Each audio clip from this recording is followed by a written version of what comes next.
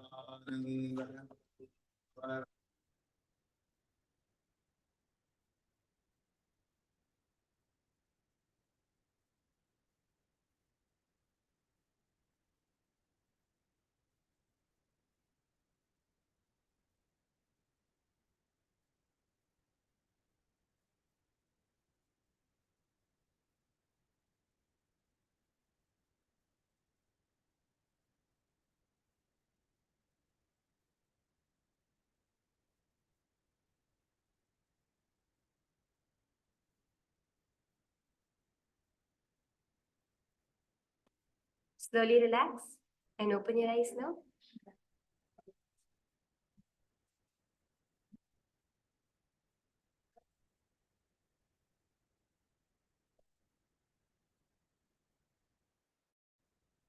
Just relax, and now you will see how Swamiji has manifested.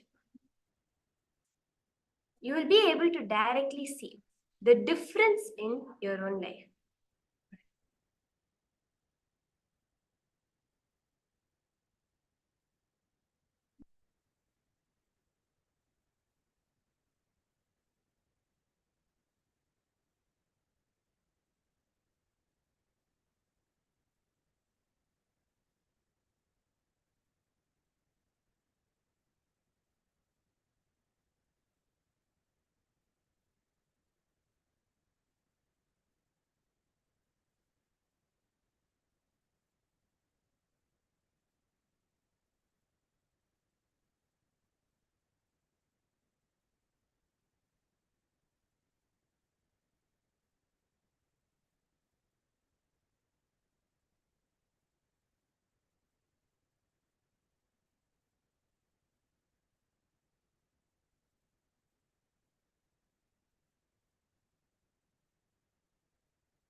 Just connect to Swamiji now. Open your eyes. You can open your eyes. With that, we'll now be entering into the next session, which is going to be a very powerful session directly from Swamiji himself. We are going to be manifesting the power of being able, we're going to be understanding furthermore from Swamiji about intensity. So what you're going to be understanding now is the power that intensity has. There's a small story. Once a man went to a Zen master and he asked the master, I want enlightenment. The master told him, go, hear the sound of one hand clapping and come back. So the man said, okay. He went for 2 years. He did meditation intensely. He could not. And he came back. He told master, please release me. It's been 2 years. I have not been able to succeed. The master said, no, it's okay. Just 2 more weeks. Do it. So the man did it. He still did not hear it. The master said, it's okay. Just for another 5 days. Still he did not hear it. The master said, okay. Another 3 days you do it. If you're still not able to hear, then better you go. Better you go back to the outer world. You may not be able to do this. The disciple's seeking was burning so intensely that the second day he got enlightened. Your intensity itself is so powerful enough to make what you want happen as your reality. So understanding this, let us now listen from Swamiji, a beautiful session, an intense session on intensity.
Will be meditation without intensity. Even if you meditate, it will be just a ritual. It will be just ritual. As I was telling, whenever I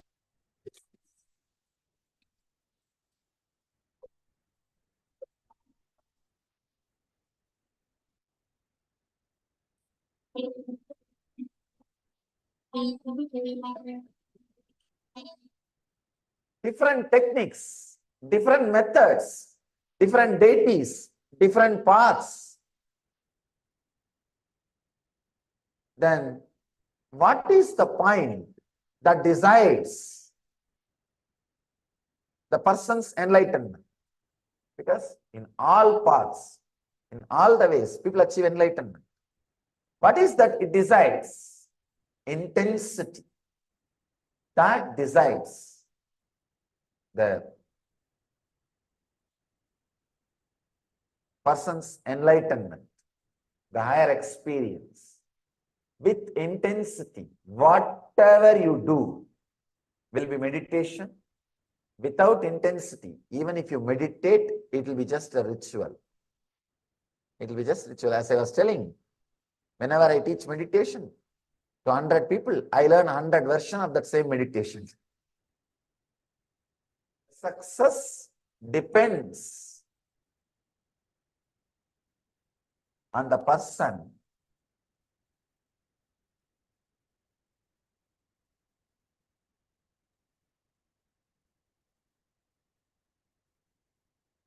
not on what he is doing, but what he is.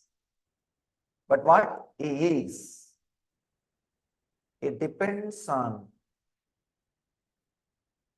the intensity which he carries. Patanjali says, based on the intensity, low, medium, and high, the success is achieved.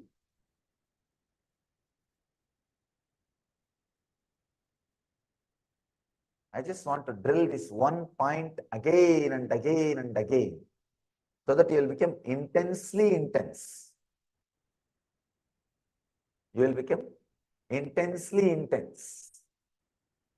Otherwise, we do the same old things. See, intensity means the ability to stand for what you believe and break free from the past method of function, the past attitudes of function, past way of function. Please understand.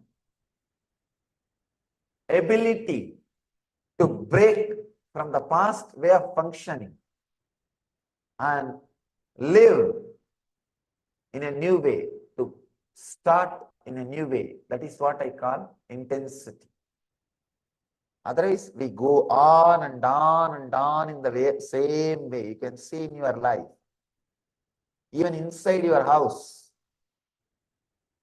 you will walk in the same route, sit in the same sofa, go to your bed the same way, and you will lie down in the same way, and you will come back and sit in the same chair on the dining table.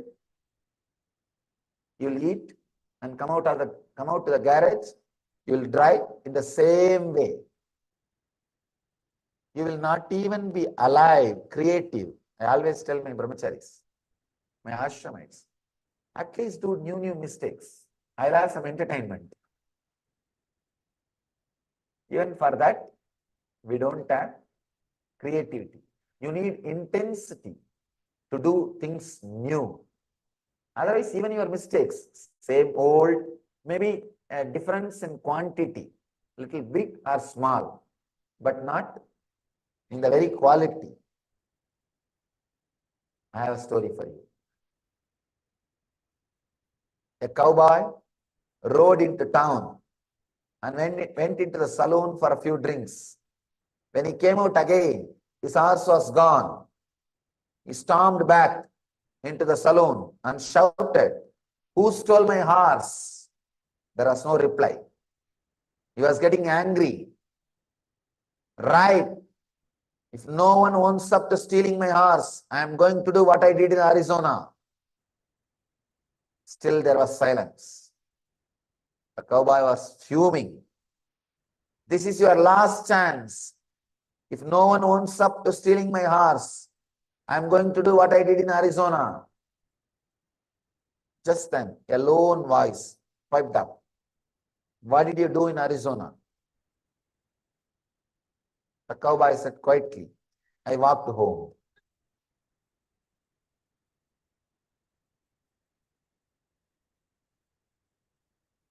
You may be doing the same thing.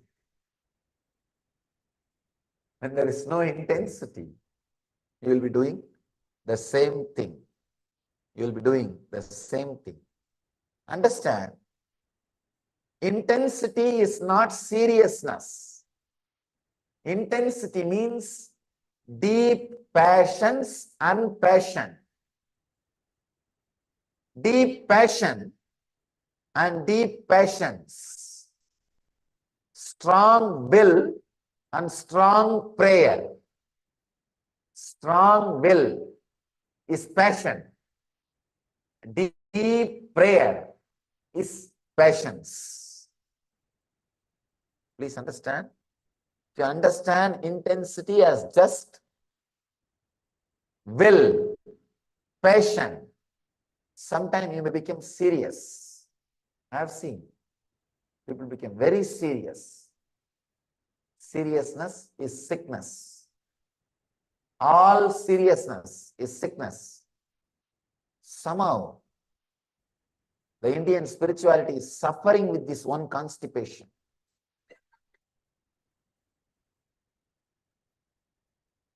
A long face.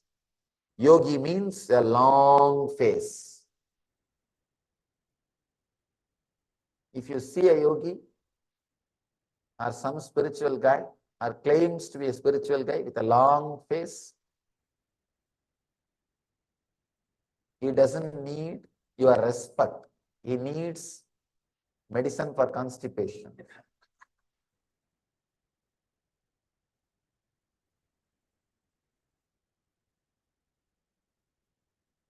Really.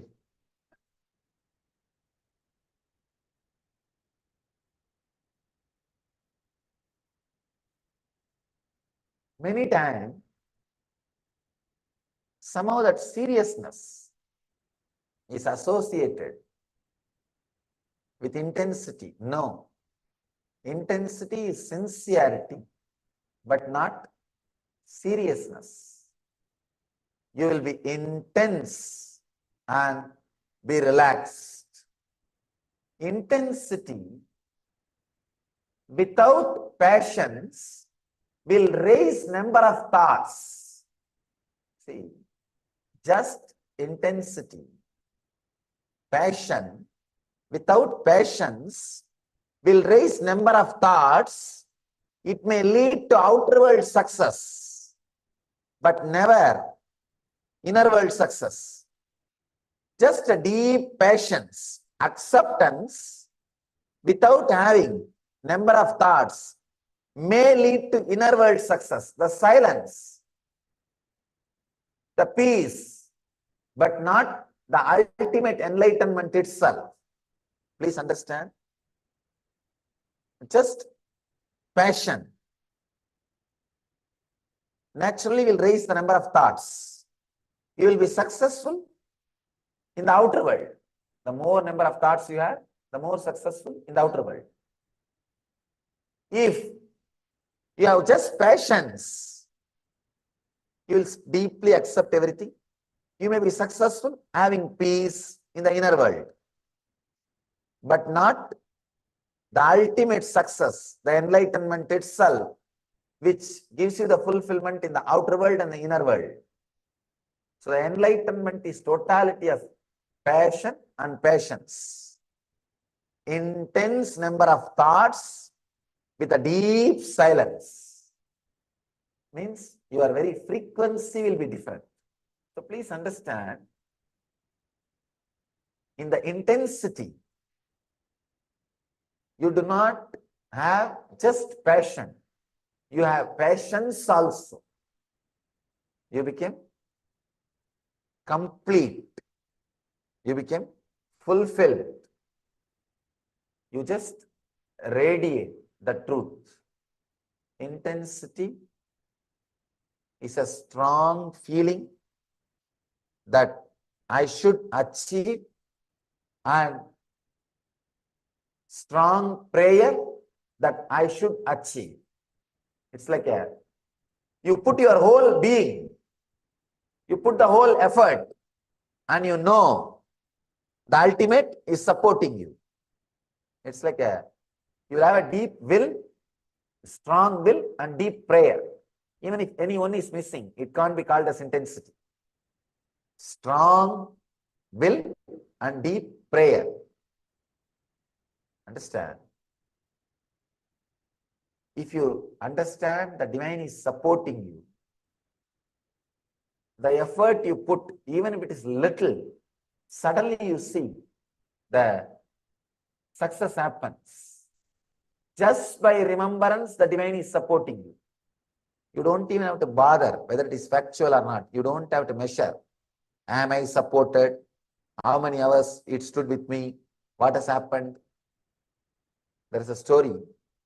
One guy asked a boon from God. God, you should always be with me. God said, all right, I'll always be with you.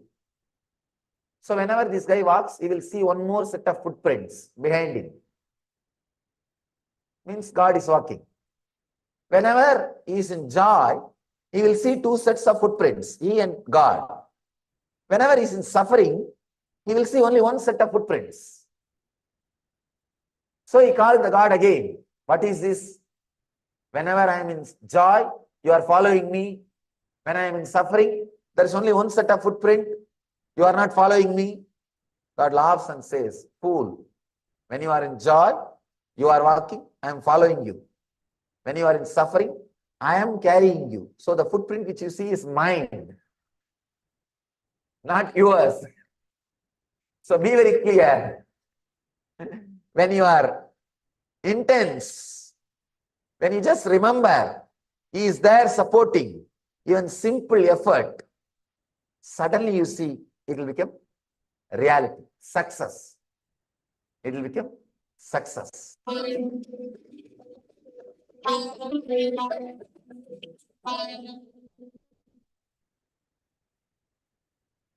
Understand the meaning of the word Ratri.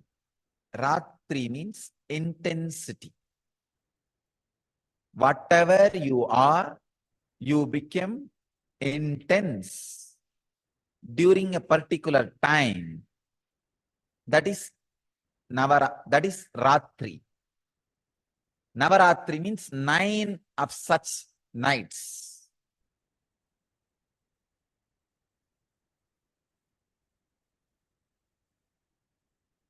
Whether you are a yogi or bogi or rogi,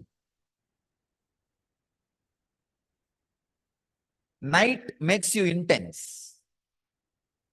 Neither rogi means diseased person with a disease, nor bogi, person who is enjoying sensual pleasures, or yogi, working for enlightenment, can sleep in the night. All three will get intensified in their lines during night. That is why the word Ratri, which really means intensity, is given to the night time. Ratri means intensity. Because you become intense during the time, the night, the word intensity has become the name for the night. How can time make you intense? Yes, time can make you intense. Understand this. Just one decision. Every day morning 8 to 9, you are going to sit in front of me and do puja. That time is for that. So decide, I should be intensely in samadhi for that 1 hour. There is no other work for that 1 hour. I cannot do anything. It's already decided. So why waste time? The reminding, the remembrance about the importance of the time can make you intense in every step. Same way. Morning, this time, I have to be doing yoga. No other way. Then why not do it intensely, with more weight, more heavy? Why waste time? So every day, I am going to eat 2 times or 3 times. Why waste the time? Why not be aware? The remembrance of time can make you intense. Whether as a concept or as an understanding, when time enters, it makes you intense. Remember the concept of time. Now you are sitting here. You have to be sitting here till I finish my session. Why not sit with a complete awareness so that the whole benefit happens in me? Intensely, instead of sitting in a lousy way.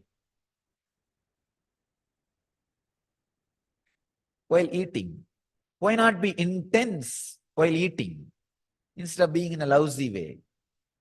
Taking bath. Every day you have to take bath as long as you are inside the ashram, no other way. And now it is twice actually. Why not be aware of the whole action? Instead of being in a lousy way.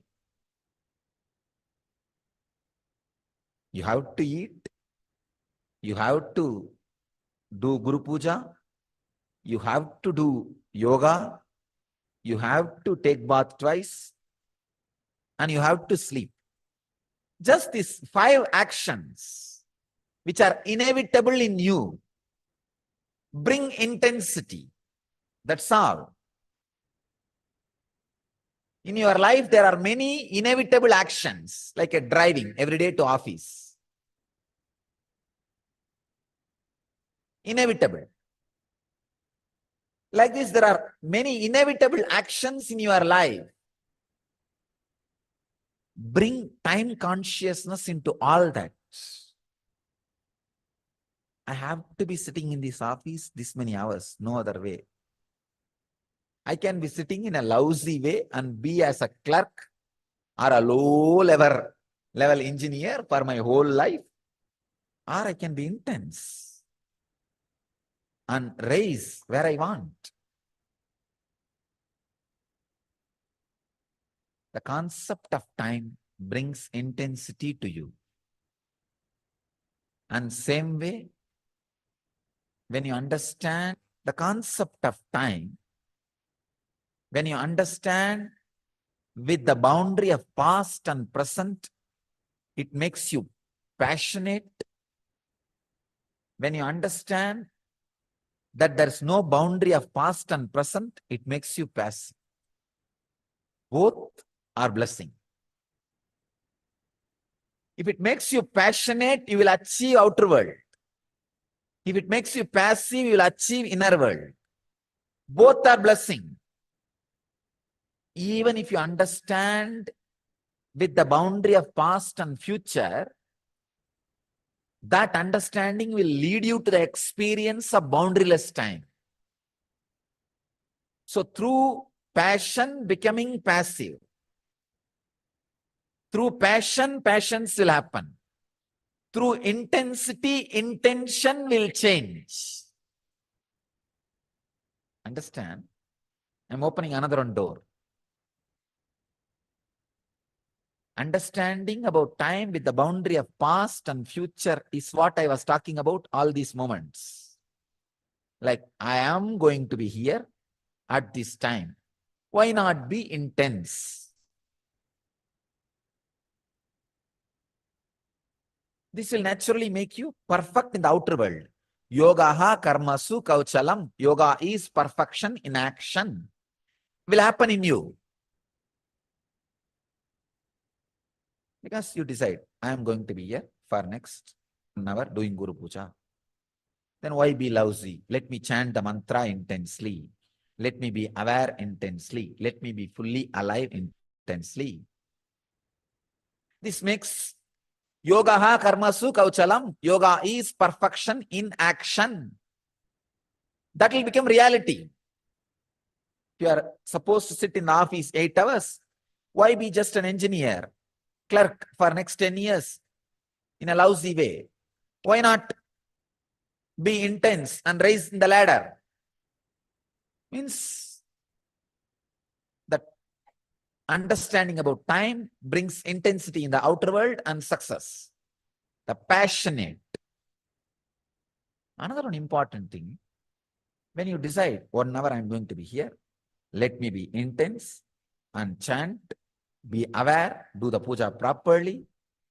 Suddenly, in few days, you catch the boundaryless time, which is not packed by past or future, because the present gives you a new opening of freedom.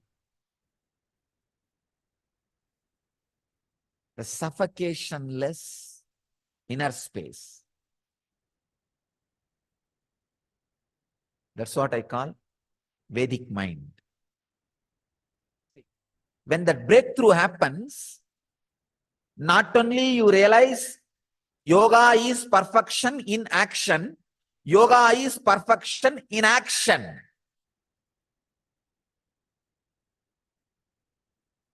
Not only yoga is perfection in action, yoga is perfection in inaction.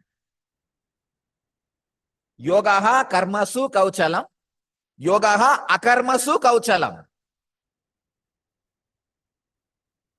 Understanding of yogaha karmasu kauchalam brings outer world success.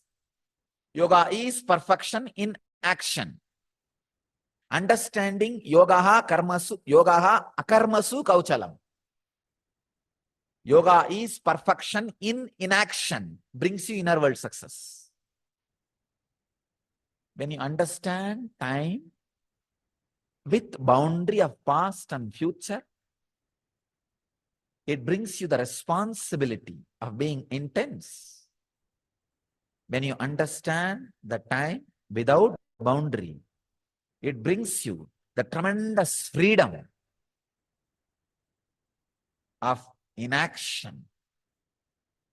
Freedom of inaction, responsibility in action is what I call passion with patience. Intensity without intention. If you don't know the freedom of inaction, major dimension of your life is missing. You do not know how to lie down and rest like Mahavishnu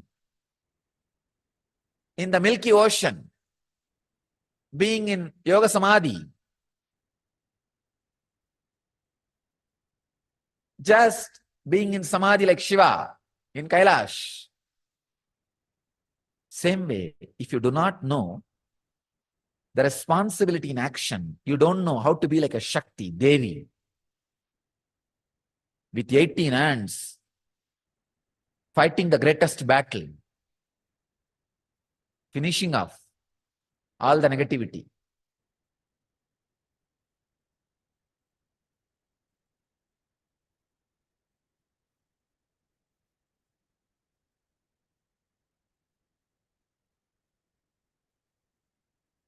When you understand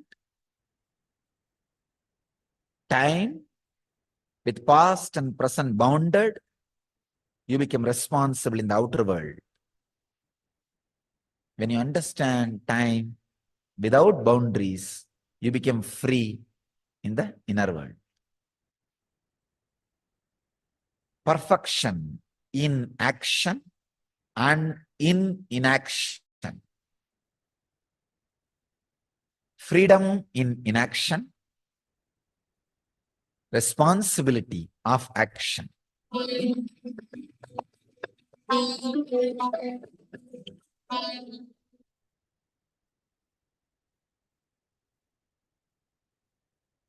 Prayatna, Saitilya, Ananta, Samapadibhyam.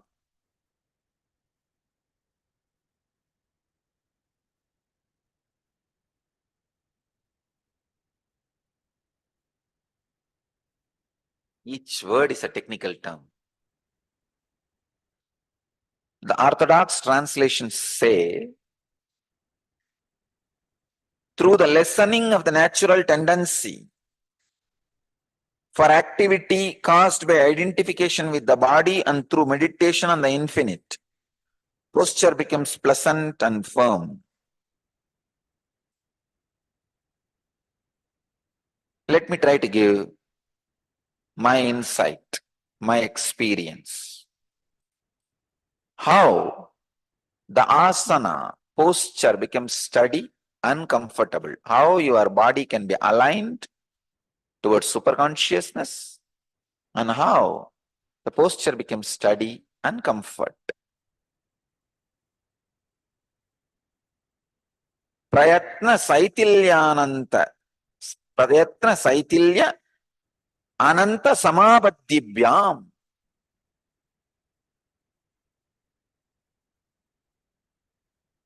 Through the effort, I'm trying to give you idea. the exact insight. I'm not just translating.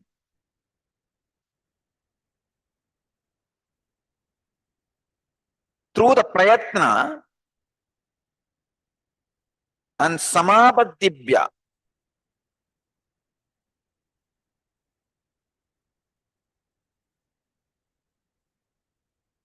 it's a very deep, subtle truth.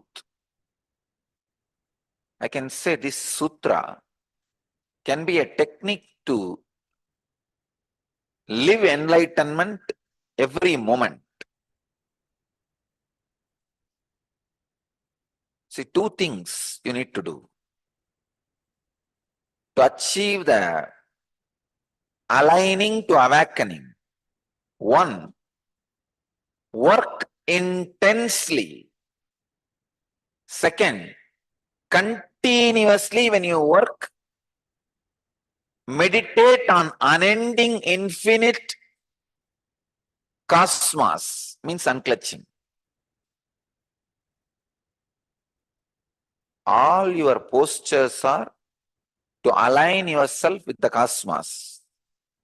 If you unclutch and work intensely, you will just align yourself with the cosmos. That's it. If you unclutch and work intensely, you will automatically align yourself with the cosmos. Please understand. So prayatna, I am translating prayatna in a new way. Not just effort to sit in that particular posture. I am translating prayatna as intense hard work. Work at least 12 hours a day. Let there be physical and mental activity at least 12 hours a day. You may think, oh God, that looks too much. But I tell you, for some reason, either to be productive to the society and make your life rich, or just some social service, in some way, work at least 12 hours. The funny part is, you will never be able to work for 12 hours if you are working for profit.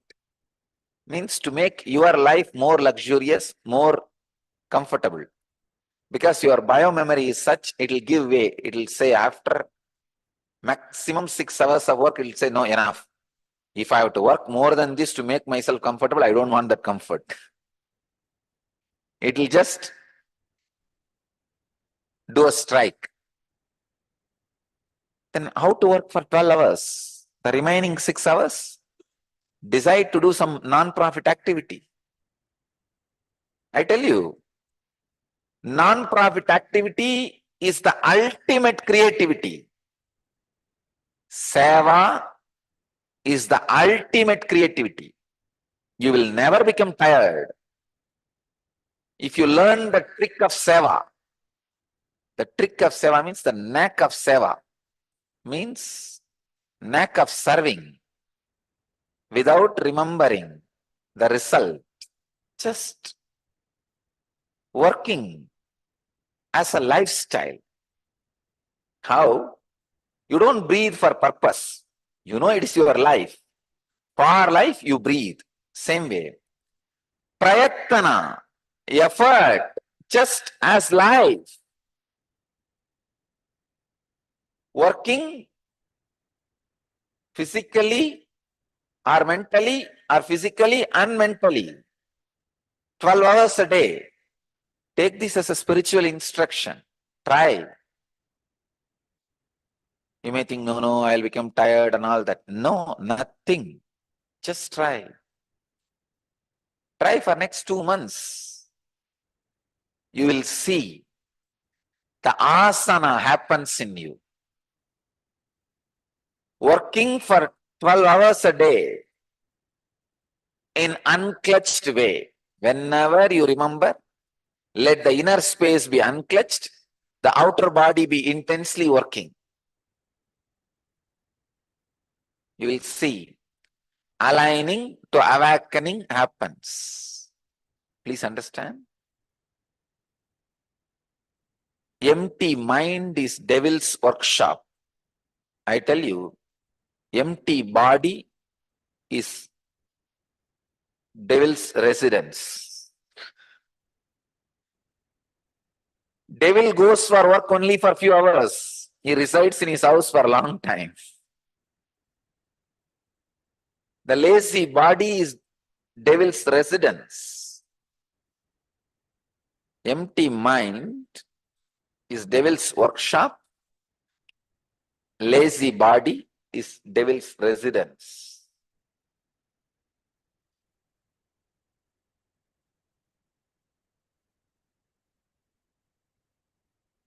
I'm giving you completely a different insight.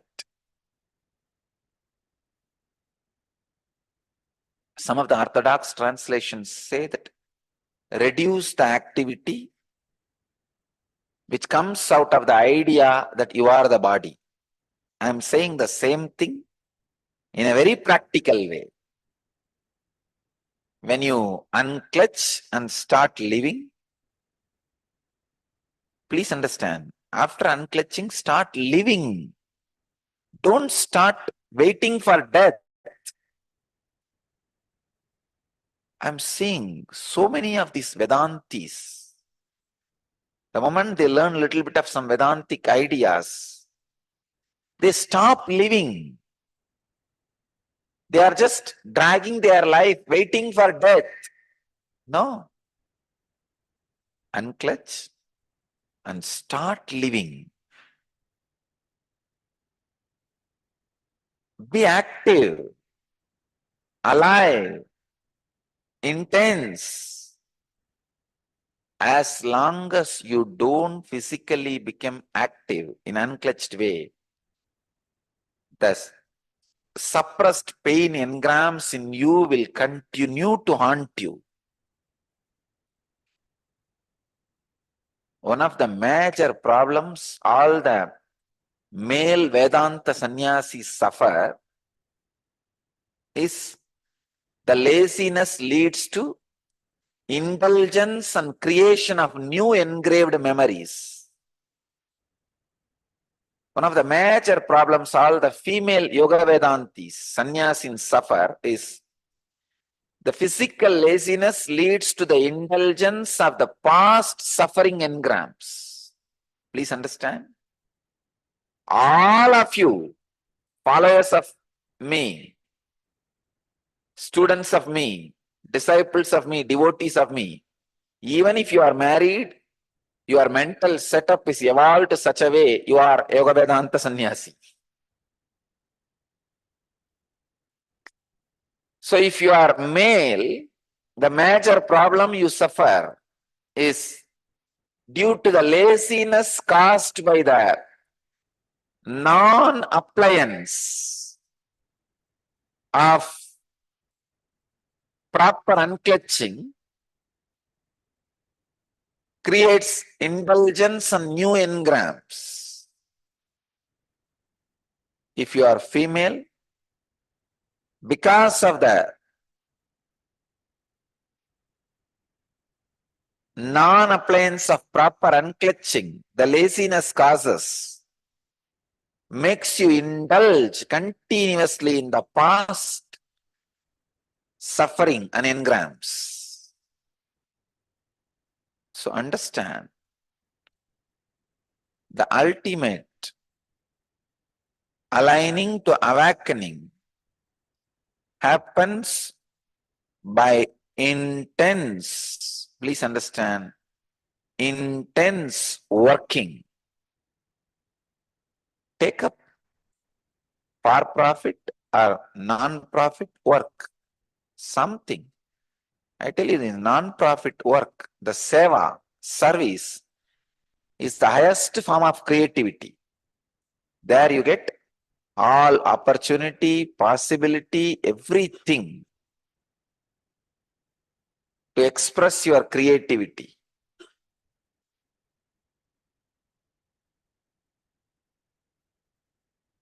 I can give you one more insight and understanding. When the aligning to awakening happens, even your words will be a great service to the world. You can serve the world not only physically, even by uttering right words, giving right truths, right understanding to people. Even that can be a very powerful, amazing service to the world. So please understand, aligning to awakening. Some more deeper insights into asana.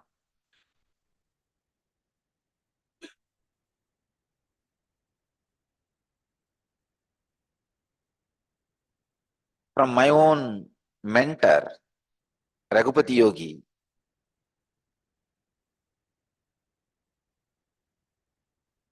When he was training me into asana, he will make me do such intense, heavy activities like shifting stones and rocks from one place to another, one corner to another, and from the corner back to the same place. It is not directly productive, but he will insist, no, do that.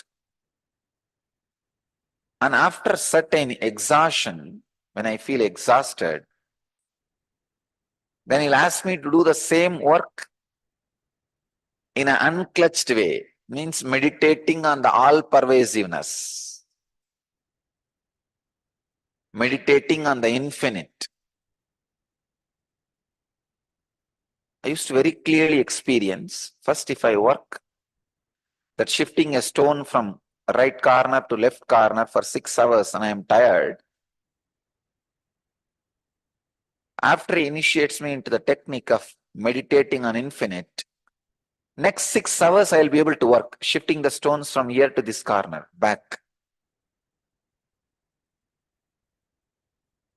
I tell you, meditate on the infinite continuously, which means unclutching. Meditate on the infinite continuously, go on and on and on.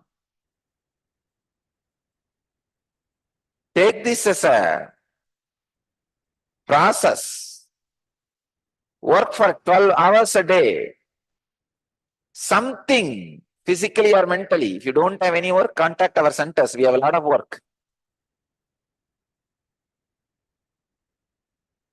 Take this as a spiritual practice. I tell you, all the engrams which are not letting your body to align to awakening will leave your system. And you will be aligned to the awakening. I tell you,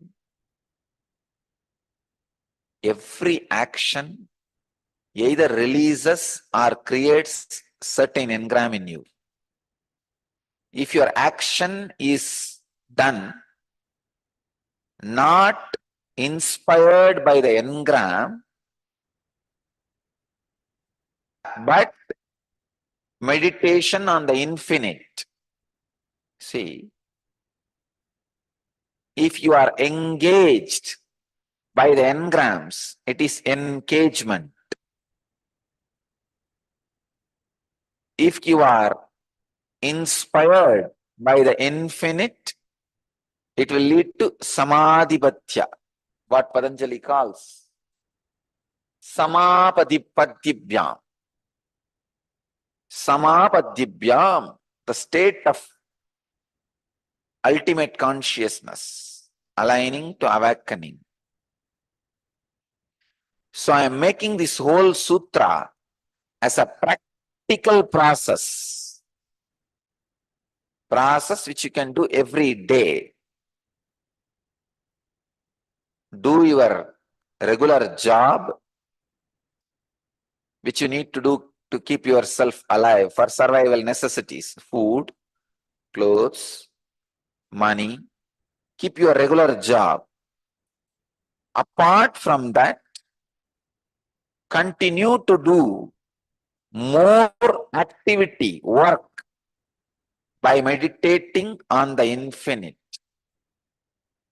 By meditating on infinite. Please understand. By meditating on infinite,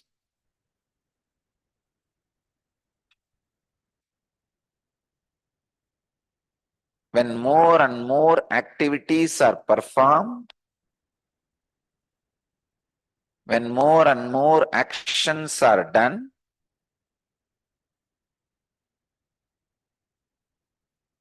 you have no other way.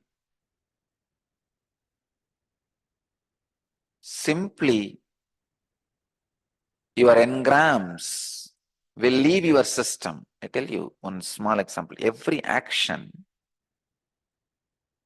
releases some engrams from your system.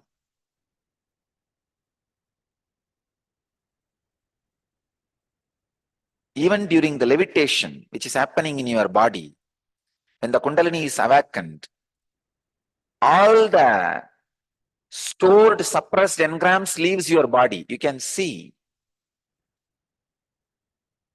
a lot of violence will leave your system. A lot of fantasies and greed will leave your system.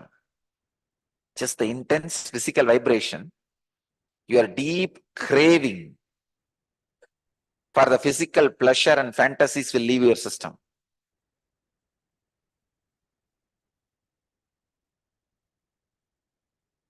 Intense movement of the body, your stored deep fears will leave your system.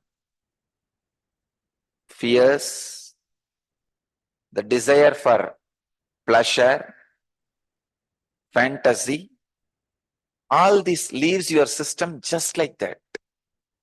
By this levitation, you may think how the levitation is leading to transformation. This is the way I understand. This is science of levitation. When you are encaged by the engrams,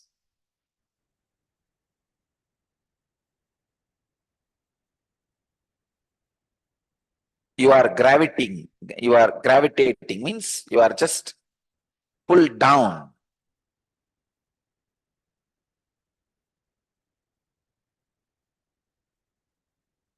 All I am doing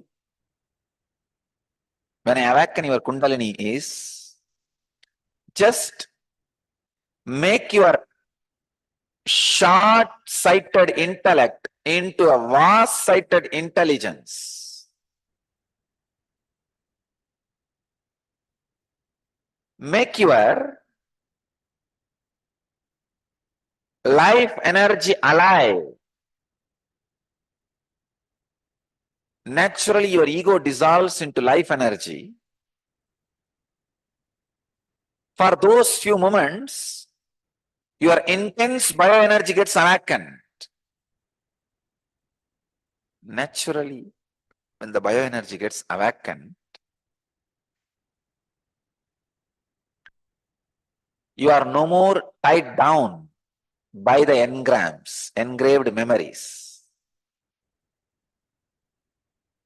Aligning to awakening happens in you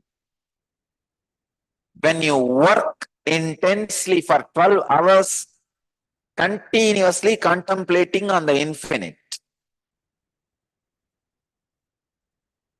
And if any of you are feeling that you are not levitating, take this as a process and technique. For next 2 months, 12 hours a day, work, physical and mental work intensely.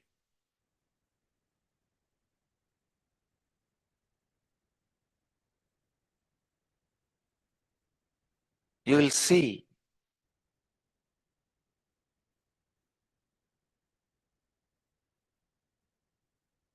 please understand, work 12 hours a day, meditating on infinite means unclutching, trying to unclutch continuously. Within 2 months, you will see the intense Kundalini awakening in you, and you will be experiencing levitation every day.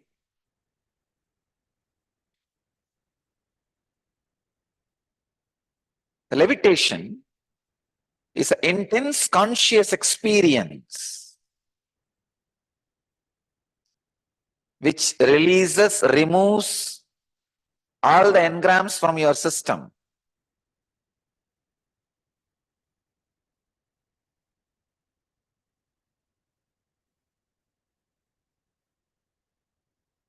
Asana, the right posture, means aligning to awakening.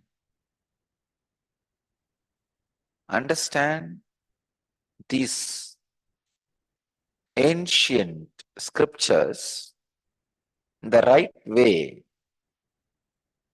Otherwise, misunderstanding in these words can lead to such a big danger. You'll become heavy. Engrams, which makes you heavy, are dangerous. See, as a siddhi, if you become heavy, that is different. That is totally different. In the being, you will not be heavy, but you can just make your body heavy, that immovable. But because of your engram, when you become heavy, you will be deeply depressed. You will see levitation brings so much joy. Why? Because the engrams just leave your system. See the people who are levitating and the amount of joy they radiate whole day and the conscious coherence in which they live.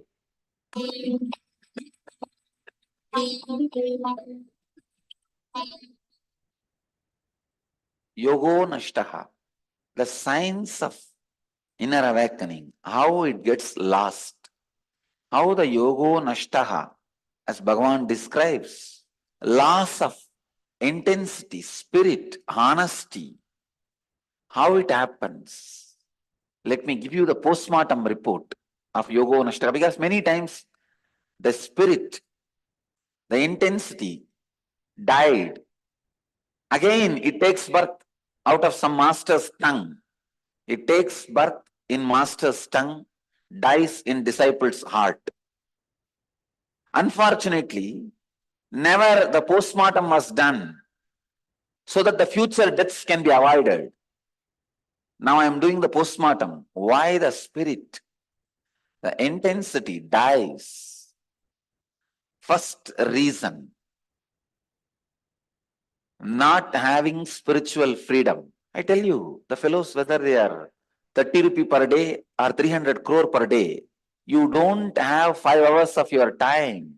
I am not even asking for 5 hours, even 1 or 2 hours of your time dedicated for spirituality. No, you don't have. One more very funny thing. Not dedicating or devoting time for that spiritual freedom, you call it as a freedom. I tell you, dedicating few hours of your day to the inner search and the development of the highest consciousness.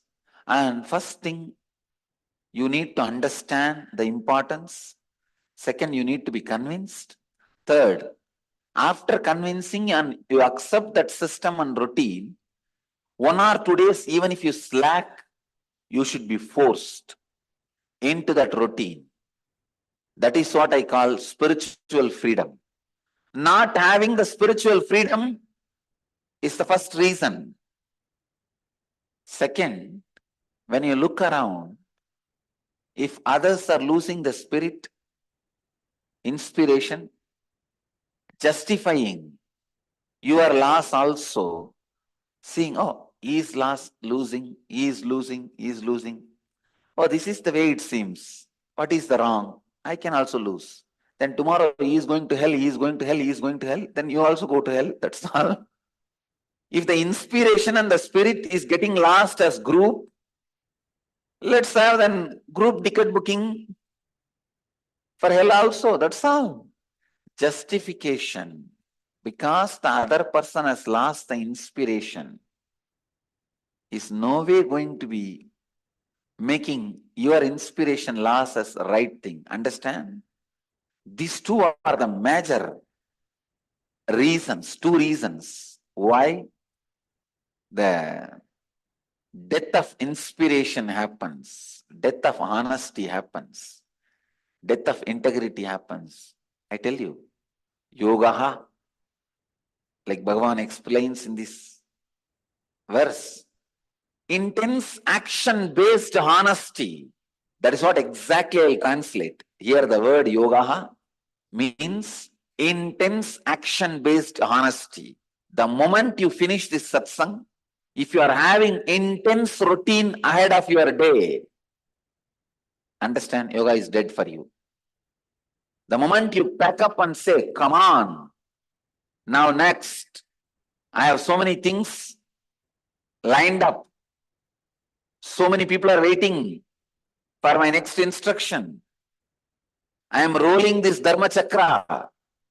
If you are running for the next routine, I can say yoga is alive in you.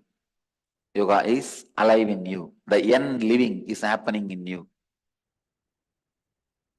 The science of intense action. Inner awakening with intense action.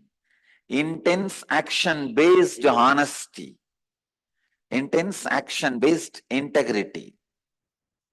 If that is not there, that is getting lost, be very clear. Something is really seriously wrong in you. Already your heart has become the tomb of inspiration. Your heart is supposed to be the temple of inspiration, not the tomb of inspiration. It should be temple of yoga, not the tomb of yoga. We don't want symmetry of yoga. We want temple of yoga. I tell you, the honesty and intensity, that is the essence of everything. Inspiration, integrity, honesty, intense action. I tell you, this is life. Intense action should not become second priority to anything in your life, whether money, pleasure, luxury. Nothing should take the first priority. An intense action cannot be second priority. Intense action-based integrity, intense action-based honesty has to be the first priority because it is qualitatively responsible for your all goodness, quantitatively good for your goodness. Like if you have 2 cars, good.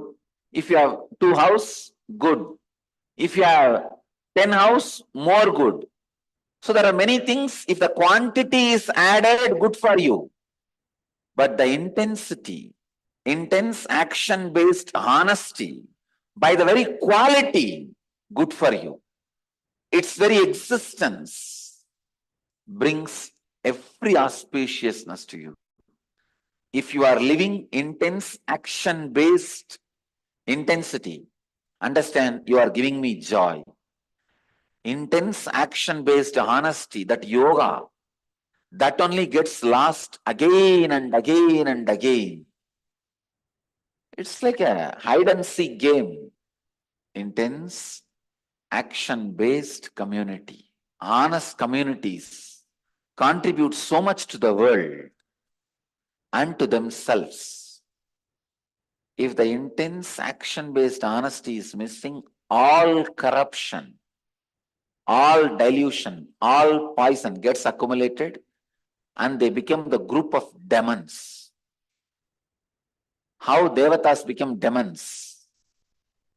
When the inspiration and intense action-based honesty is lost, devatas become demons.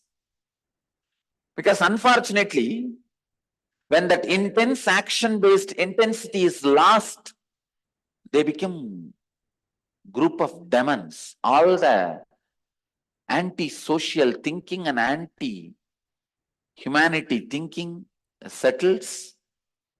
They become source of perspiration instead of inspiration.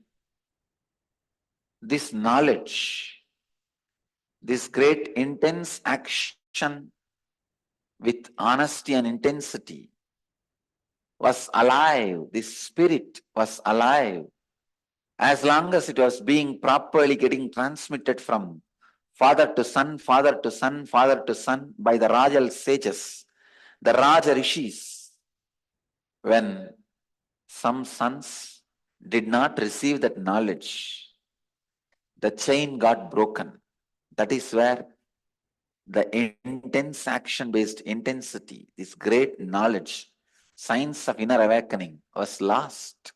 The science of having health, wealth, leadership consciousness, radiating the intense life and living in your body and mind.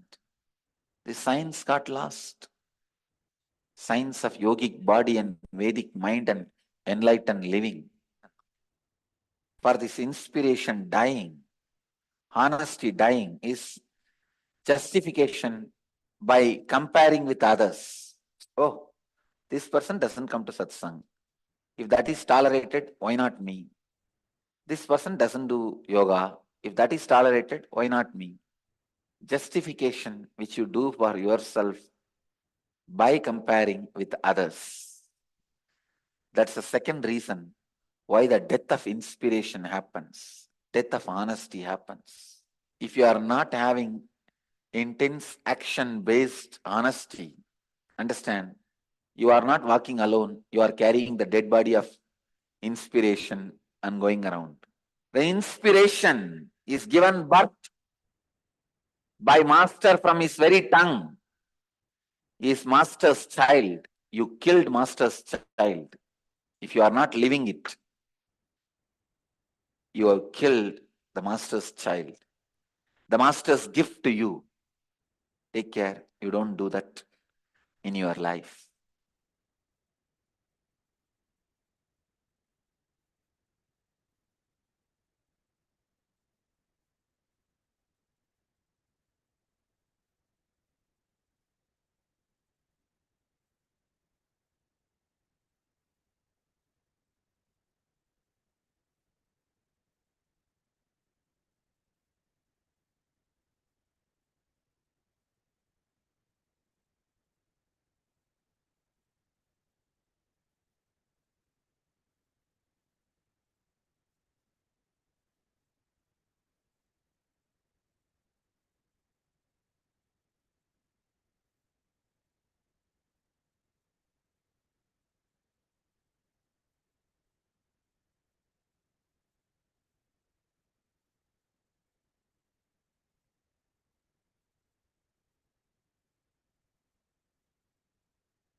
the mind is the centrality. And you can hear the vision of the screen. Not about the camera, but about the eyes. When you go to OBS,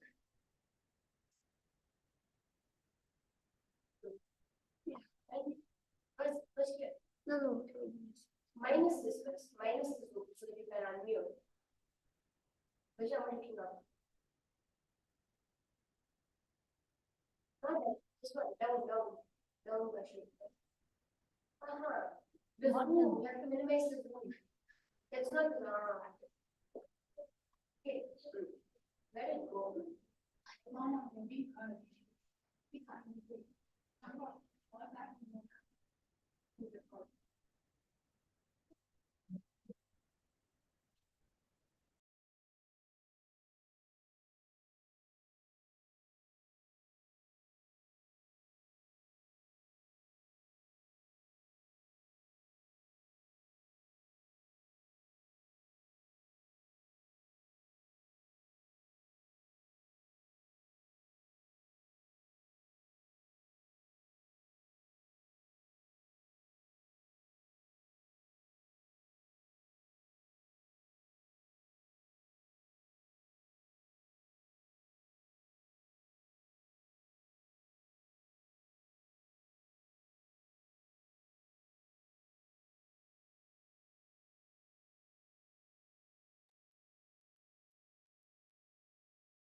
Yes.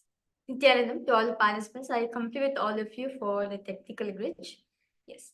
And then because all participants suppose whether am I audible to all of you or all of you able to hear me?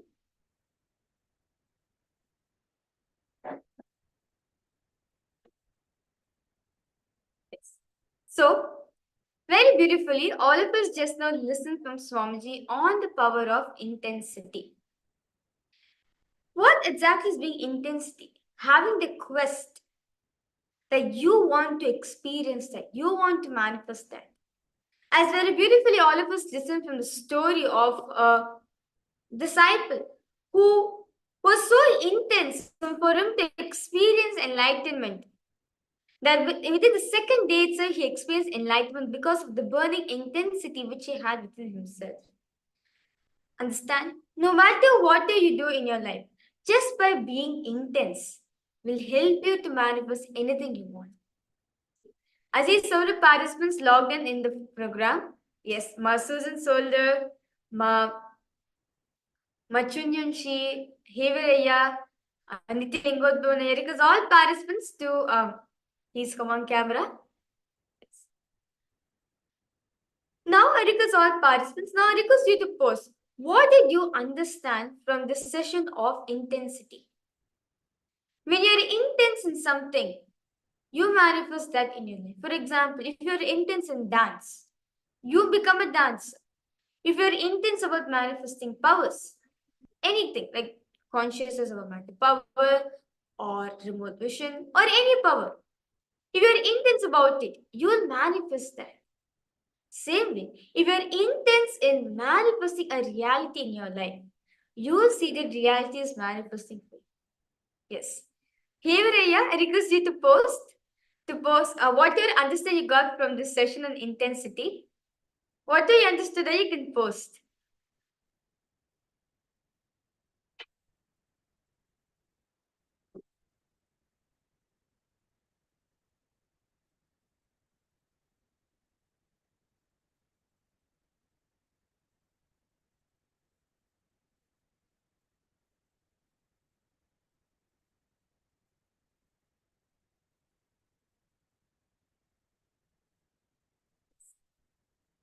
So you posted my understanding is the intensity beats all incompletions. Okay, that's wonderful, yeah.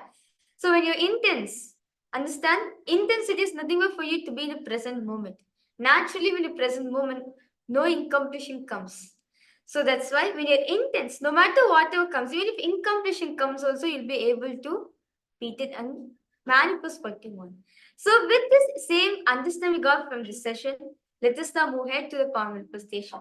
So in this round, all the participants, all of you will be manifesting the power of remote vision, where sitting in one place you're going to be scanning and revealing colors, describing a particular location just through your third eye.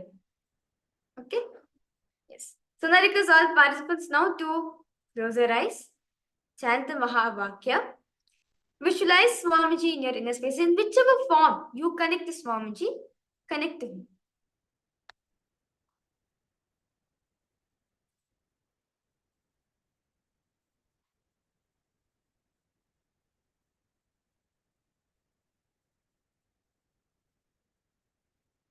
In that same intensity, that space of oneness which you're experiencing, chant the Mahavakya.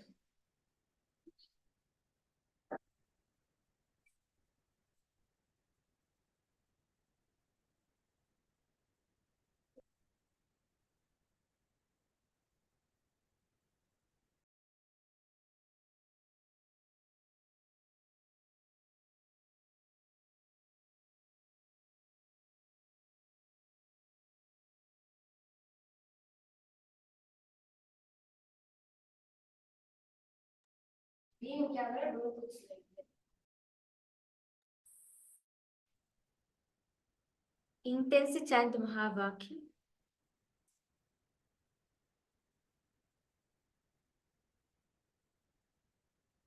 Now, for all the participants, I request you to scan my house, which is in Malaysia. I request all participants to reveal the colors of the house. So, as you chant the Mahavakya intensely, just ask Swamiji to reveal you the colors of my house.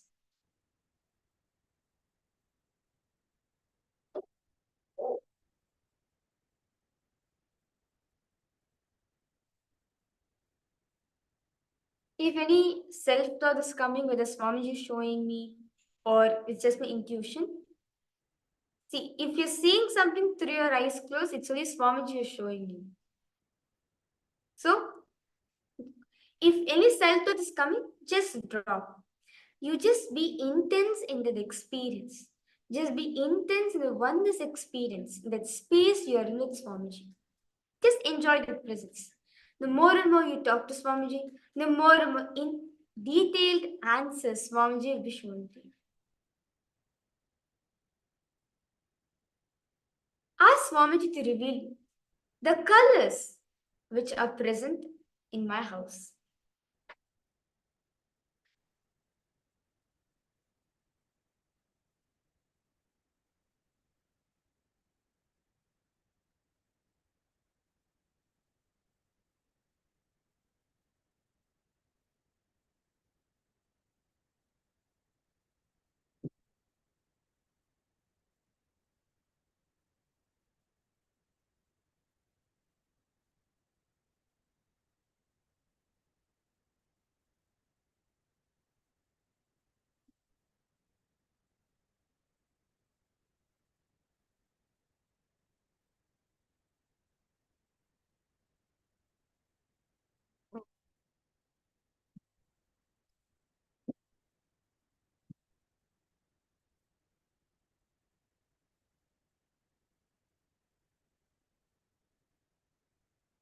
Okay. Slowly, very slowly, please open your eyes. And I request all participants to post whatever colors Swamiji showed you. Whatever. Whether Swami showed you shapes, or whether Swami showed you colors, whatever Swamiji has revealed to you, exactly the post in the chat section. Yes. Heviraya, Nithilingodbhavanaya, Ma Chunyunshi, Ma Susan Solarikas, all of you the post, whatever Swamiji is showing to you, the colors of my house.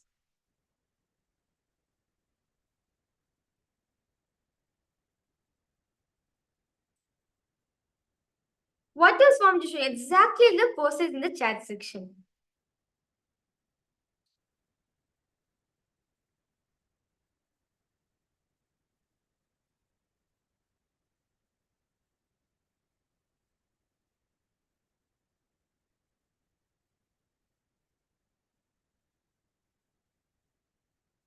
Okay.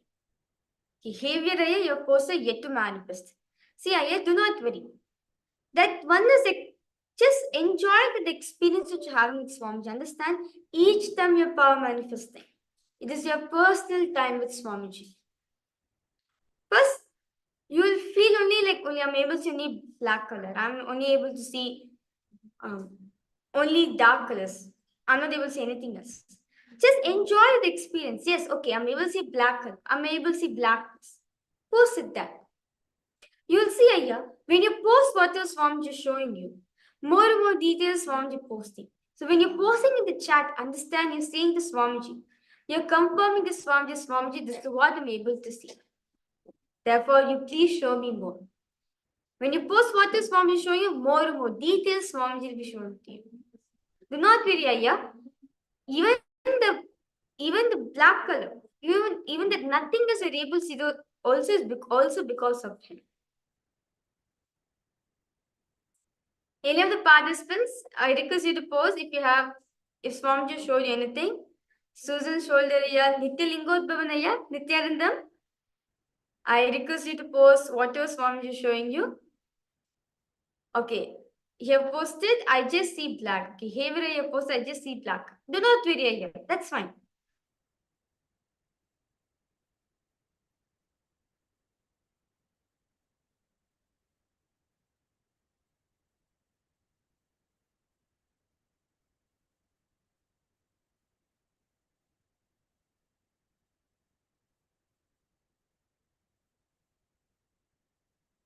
Any of the participants, I request you to post. If anything else Swamiji is showing you, please post in the chat section.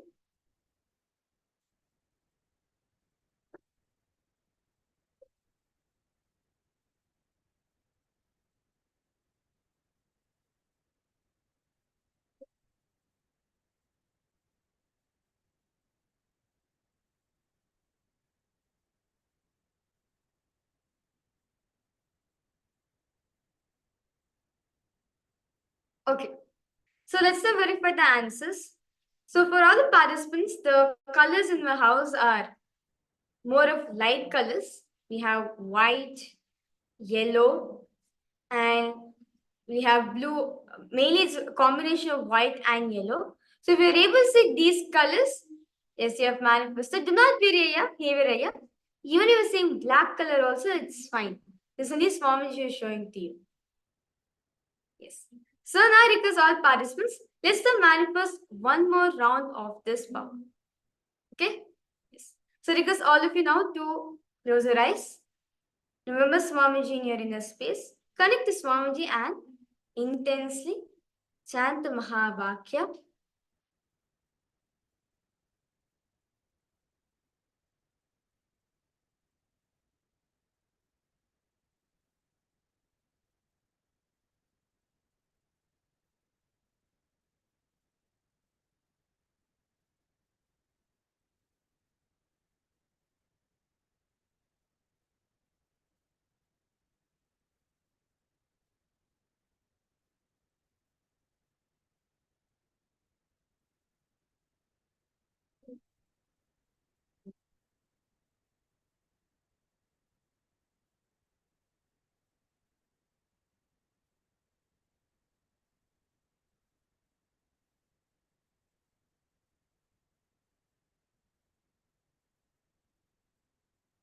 Intensely chant the Mahavakya. Connect to Swamiji.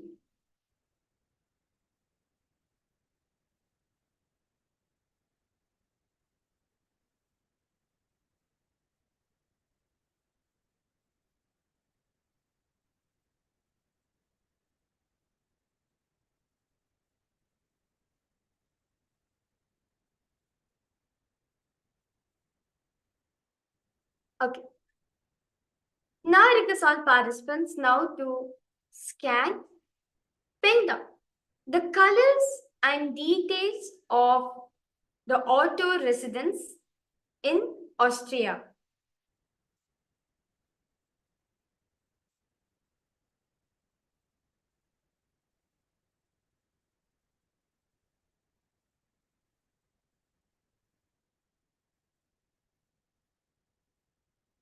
Yes. So now request all participants now. First, ask Swamiji to show you the colors of this particular location, the auto residence in Austria.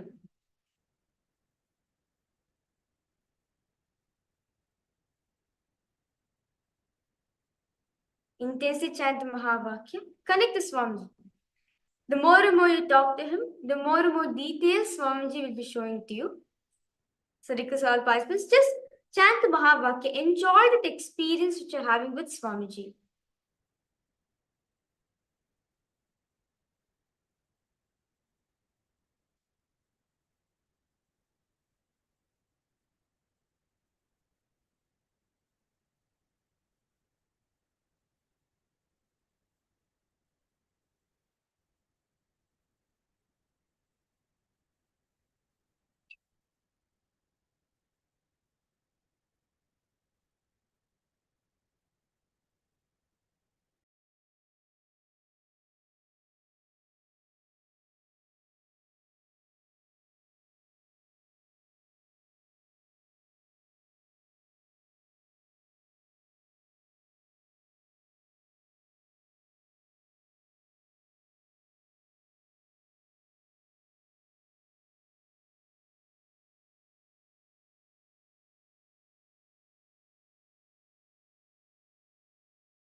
Yes.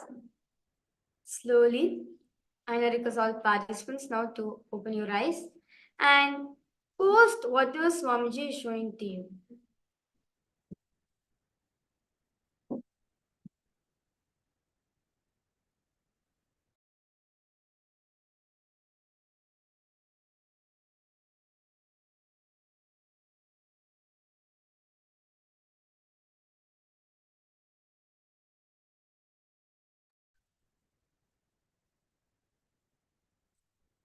Heveraya, Nitilingodbhuvanaya, Ma Susan Solar request all participants to post whatever Swamiji is showing to you.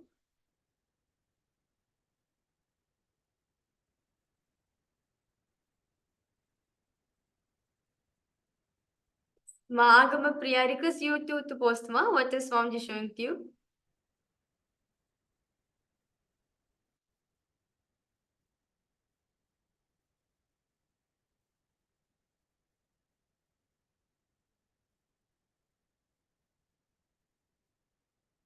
Okay, you're able to see that I just see a church on top of it and a white color.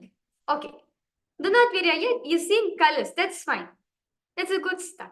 You'll see here, when you see colors first, slowly, Swami will show you the structure, the outline of the image. You'll see this slowly, Swamiji will be showing you the outline of the whole place. Then Swamiji will show you the details of the place. So slowly, you yourself feel lots of confidence in you yourself manifesting. So that's fine, yeah. So do not worry. Just enjoy the space with Swamiji. So now all the participants, okay.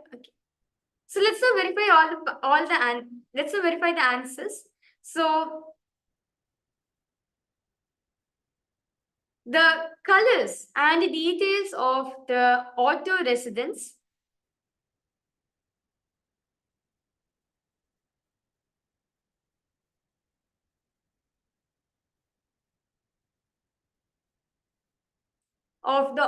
residence in Austria. So first you can see the outlines. First, it's like orange color. There's lots of orange and metallic colors such as steel. And also not just that, also there's like, it's a shape of an auto. So you can see there's lots of orange, black. And if you see white, there's like inside the thing, it's like there's like lots of white furnitures. So I think Jay, you've seen the furnitures which is in white color. Do not be ready of manifesting. That's nice. Yes.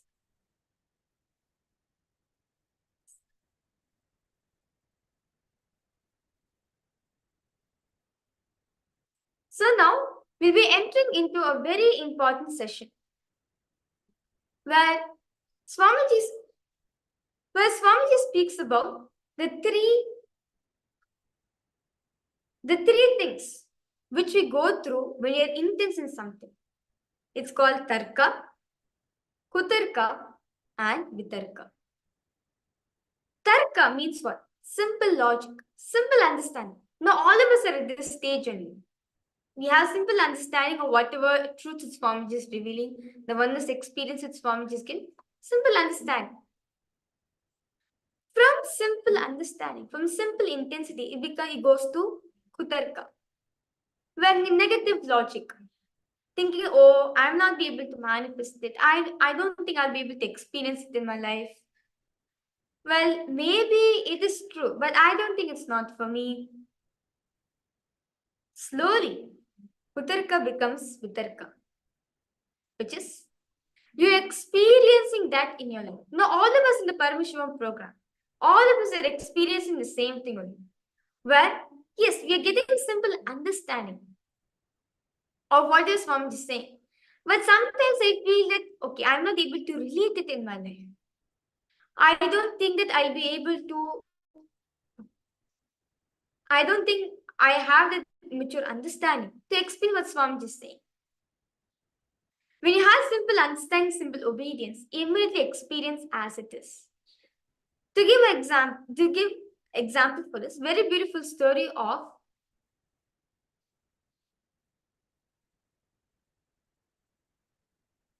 Swamiji in his own life, where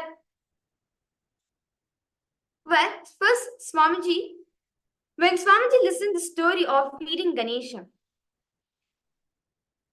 Swamiji felt, okay, yes, Swamiji had that intensity that he also need to manifest this power. Then at first, when Swamiji started playing with Ganesha, immediately Swamiji felt like, oh, I don't think I'll be able to manifest this power. Ganesha is not listening to me. He's not listening to me. He's not eating the food which I'm giving to him. But Swamiji understood one thing. If I be intense with it, if I be intense with the experience you want to be, I'll manifest it. That's when Swamiji experience of feeding Ganesha. Let us now understand this truth on Swamiji on what are these tarka, with kutarka and vitarka. Simple logic, negative logic, and experiential logic. Let us now listen this from Swamiji himself.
सदाशिवसमारम्भाम् ज्ञानसम्बन्धाचार्यमध्यमाम् अस्मदाचार्यपर्यन्ताम् वन्दे गुरुपरम्पराम्. Vitarka. Let me explain that word, explain the truth very deeply. Darka means ordinary logic, simple logic. Kudarka means cunning logic, the logic which constantly leads the individual to suffering, which constantly works from the wrong angle, which constantly thinks from the wrong angle. Please understand. Kudarka is complete negative. Anything happens in their life is looked only as punishment, suffering. Constantly, the person who is in Kudarka suffers with fear and depression. Whatever is happening around him, he feels he is an island. Everything is trying to torture him. Everything is isolating him. Everything is punishing him. Everything is violent with him. Person with Kudarka cannot have vacation, cannot rest. Wrong logic, Kudarka, not only with the cosmos, even with the master, the person who has Kudarka will never be able to live, relax into the utter silence or the peace, which is the flower of life. Many of us know about Kudarka because many of us live with this logic. Sometimes this logic pays in the society. It protects us. It brings wealth. It pays our bills. It brings name and fame. Many times, the more you criticize others, more you are considered as an intelligent being or more knowing person. So Kudarka many times adds value to you. That is why we constantly cherish, engage, entertain, and live Kudarka. Continuously, it gives you the feeling almost like itching. When you itch, you feel very comfortable, relaxed, but in few minutes, you will see the suffering. You will see the suffering. Kudarka is internal itching. Continuously, our brain looks at everything with a deep fear, isolation, suffering, and depression. The logic which looks into everything with the deep suffering is Kudarka. There is no such thing as suffering in the planet Earth. Please understand, there is no such thing as suffering in the planet Earth. Anything you consider as suffering in the planet Earth is Kudarka, wrong logic. This is the scale to find out whether you have Kudarka or not, whether you have wrong logic or not. If you think anything is suffering in the cosmos, you have some Kudarka, carrying some deep Kudarka, which creates intense suffering in you. Now let's understand the word Vidarka. Vidarka means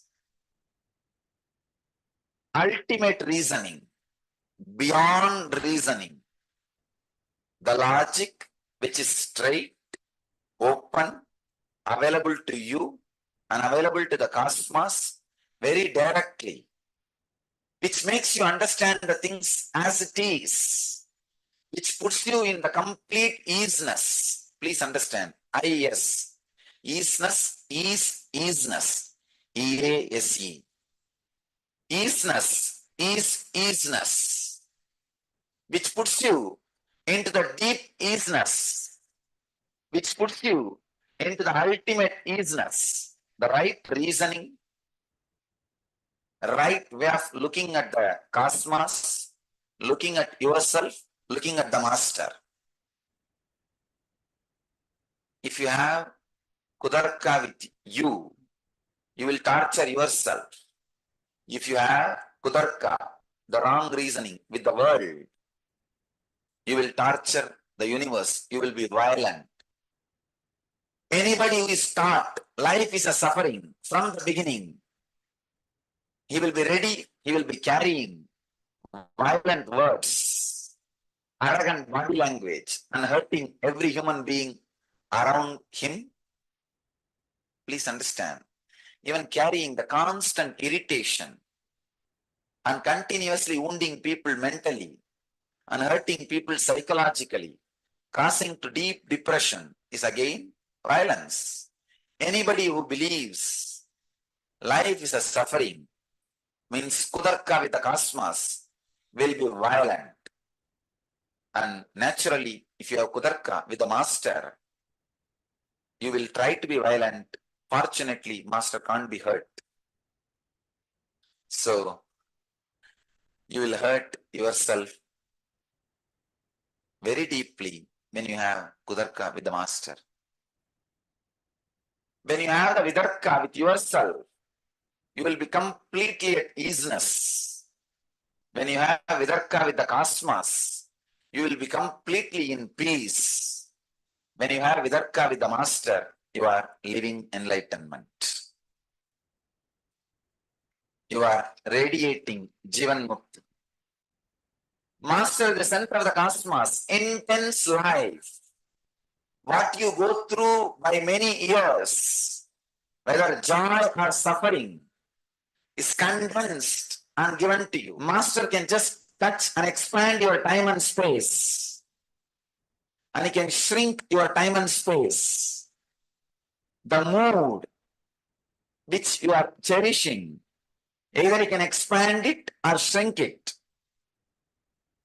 Usually, he intensifies the joy which you experience with the cosmos will be 1,000 times intensified with the master because he is the center. Same way, the suffering which you need to go through 1,000 times will be intensified with the master and you will be relieved in a very short time, in a very short span. Just finish it. The time and space is intensified in the presence of the master. So vidarka with the master. See, vidarka means letting me work with you, allowing me to work with you. Once you are initiated, you feel strong feeling connection with the master. After that, please understand, no graha, no planet, nothing else can bring suffering to you. Even your mismanagement cannot bring suffering to you. If you are having suffering, be very clear. Master is sending you some message. Listen to it. Have patience. Look into it. Once you are feeling connection, there can't be any suffering. The vidarka will make your whole life heaven. Right reasoning, especially with the master, will make miracles in your life. Vidarka, right reasoning is planned for miracles. Please understand, the right reasoning is like a new channel. Sometimes Few channels will appear in your television set. You may not be able to see few channels. Means your TV is not in tune. Same way, the right reasoning is the highest channel your body and mind can experience. That is the ultimate channel. Payment is your ego, installment. Understand, not just once for all. Every moment you have to pay ego as an installment. In installment, every moment you have to pay your ego. You will see that ultimate channel, Vidarka, which not only creates miracles around you, which not only creates miracles inside you, you will see the whole cosmos is a miracle. The whole cosmos is a miracle. Living with a deep feeling that the whole cosmos is a miracle is living enlightenment. Vidarka with you will bring deep joy, easiness with you. Vidarka with the world, with the cosmos, will bring deep peace, restful awareness with the world.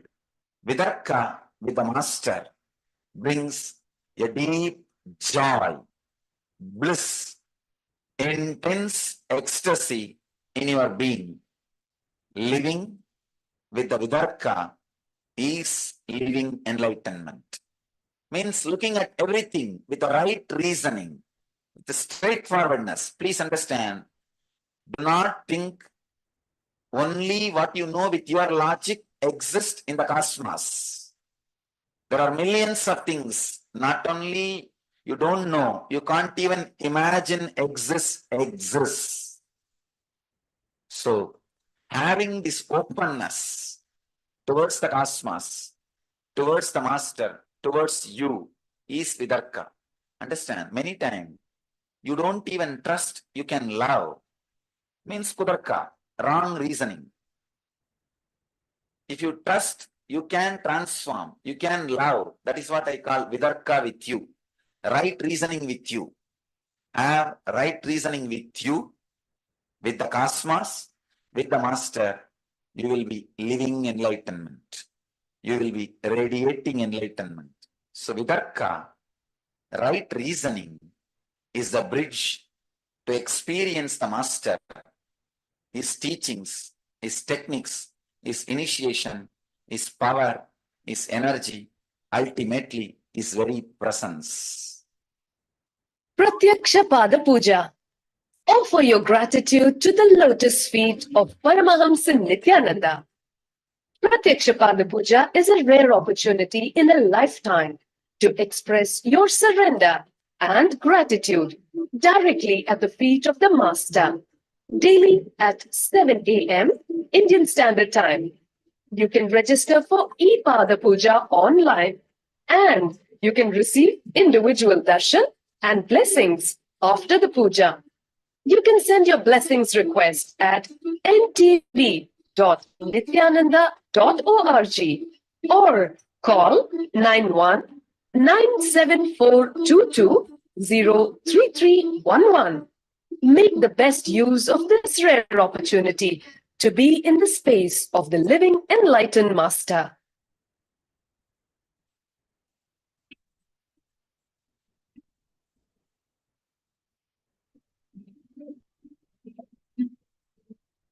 Artha means simple logic. Very simple logic. Kudarka means constantly negating. Constantly negating. If you want to see the Kudarka, see in the intellectuals. You can see Kudarka obviously. You can touch and feel Kudarka in an intellectual's presence. Kudarka. Negating logic. Please understand. Vidarka means beyond the ordinary logic or negating logic. Let me describe in this way. See the simple basic truth. I can say this is the click for today. Having thoughts is not thinking. Please understand. Having thoughts is not thinking. Having thoughts does not mean you are thinking. Sometimes you see huge crowd thoughts are there in you. That does not mean you are thinking. It is there, it is there, it is there. Suddenly some joy comes up and it dances in your inner space for half an hour. And after 1 hour, suddenly some suffering comes up and it dances. And after 2-3 hours, suddenly some worry comes up and it dances. And you don't know why all these 3 guys came and what they did. Please understand, having thoughts is not thinking. Darka means simple logic. Kudarka means negative logic. Vidarka means the right reasoning beyond the simple logic or negative reasoning. The right reasoning. See, the way in which you think, the way in which thoughts are created in your system, if it leads you to the peak potential for the experience for which you are hardwired, you are having vidarka, means right reasoning. Sometimes you can see one thought will lead to another thought, will lead to another thought. Suddenly, you are in such a deep, relaxed feeling, a deep, relaxed experience. Any thought which leads you to the deep peace, relaxed feeling, it's called vidarka. Any thought which creates so much of negativity, ill feeling about you, and which radiates the same ill feeling about others, it's called kudarka. If you are going against the way in which for which you are hardwired, it's kudarka. If you are going in the direction for which you are hardwired, it's called vidarka. If you start working in the line of vidarka, suddenly you will see, you start saying yes to everything. Suddenly you feel such a deep yes in your being. Your whole being will radiate that yes. Your whole being will start radiating that yes. For everything, you will feel such a deep yes. Vidarka means having the breadth, broad logic, which accommodates and ready to accept even the things which are not taught to you in the school. School and the society is not a place to give you the complete education. The Vidarka is like opening a new channel. Understand? It's like you have a TV, you have only 7 channel, and if suddenly some new connection is given, you have 100 channel. Vidarka is like that. So the faith based on Darka is not complete. It can be broken at any time. If it can be broken, it is faith.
Even if I leave this body, if I want, I can take one more body and come back and do the work. Eternity is there in front of me. This is my experience. In your case, if you don't have vidarka, you need to go through, do the whole work and get this experience. Only then you can be stress-free. By the time you will be in graveyard. Because all the components of enlightenment which I am having, for you to work and take, how much time it will take? It will take too much of time. That is why they say that in the Yoga Sutras and all, 12 years of sadhana is needed for any experience. If you don't have vidarka, 12 years is needed. Because it's almost like a paying and buying a software. With vidarka, just because it is my experience, you know, beyond doubt, I know it is truth. Let me be stress-free. Thousands of things, thousands of amazing decisions, which can be taken only by a Jivan Mukta mental setup, can be taken straight away by you, can be lived. You can enjoy all the great major decisions and the joys which comes out of the decisions of an enlightened mind, even before becoming enlightened, just by the vidarka. All of you understand why the vidarka is so important. See, now every day by teaching, by giving you technical knowledge and process, I can initiate you one by one each components of Jivan Mukti. Understand? I can go on like this, transmit component by component by technical knowledge, technique and process initiation like this. But by the time all the components are reproduced, all the components are imbibed, so much of time gets wasted. You can start making the decisions just like an enlightened mind by having simple vidarka. See, when you have vidarka, my experience is your experience. So how I make decisions, how I live, how I radiate, straight away you can start doing. That is what I'm saying. Vidarka is almost like a free download. Just directly download and you don't even have to struggle. You know, this is what is truth.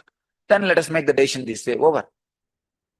Vidarka makes you live enlightenment without you going through all the process and doing the reinvention. So vidarka reduces a lot of your suffering, reduces a lot of your struggle, straight away makes a lot of things easy for you. The vidarka is not blind faith. One more thing, understand? It's not blind faith. It's not blind faith. Just beyond logic, you know. It's right. It's right. It's right. It sounds good. It sounds right. It sounds true. Sometimes you will feel exactly what you always wanted to tell, but did not know the right word to tell and telling. That is what is the vidarka feeling. Hey, I always wanted to tell this, but I did not know the right word, he told. That is the vidarka. Vidarka does the job of using all the benefits of all components of Jivan Mukti without going through all those processes and wasting too much of time. Solid logic is like a polishing. It is just polishing continuously. Polishing. What will happen when you polish the knife again and again, polishing? What will happen? So it will become sharp. That the actual logic, by its own very existence, see, the darka, by its very existence, will sharpen itself continuously. So naturally it has to become vidarka. Unless you interfere and make it as kudarka, it will simply become vidarka. If you guys just sit with darka, simple logic, without kudarka, without negativity, anger, it will grow to vidarka. It will just grow to vidarka. Because this, by logic, by its own logic, constantly sharpens itself. Sharpened logic is always vidarka. Sharpened logic leads you to vidarka. So, vidarka takes away many sufferings, many unnecessary practices which are not needed for everybody. Many components of the Jivan Mukti can be transmitted directly into you just through the Vidarka, without even going through all the dramas and all the things necessary for the experience. Even if you feel you don't have Vidarka and you want Vidarka, just create a strong prayer. You will see that the Darka breaks and evolves into Vidarka. It leads to Vidarka. But consciously you need to decide, yes, Vidarka is right and I want that. It has to happen in me. These decisions you need to make. One nice thing with Shraddha, trust is, even if you start with the Kudarka, the power of trust is such, the power of Shraddha is such, it turns the whole thing to Vidarka. Please understand. The power of trust is such, even if you start with the wrong logic, it turns the whole thing to right logic. Because the trust is not just energy or logic, it is intelligence. Intelligence with logical energy.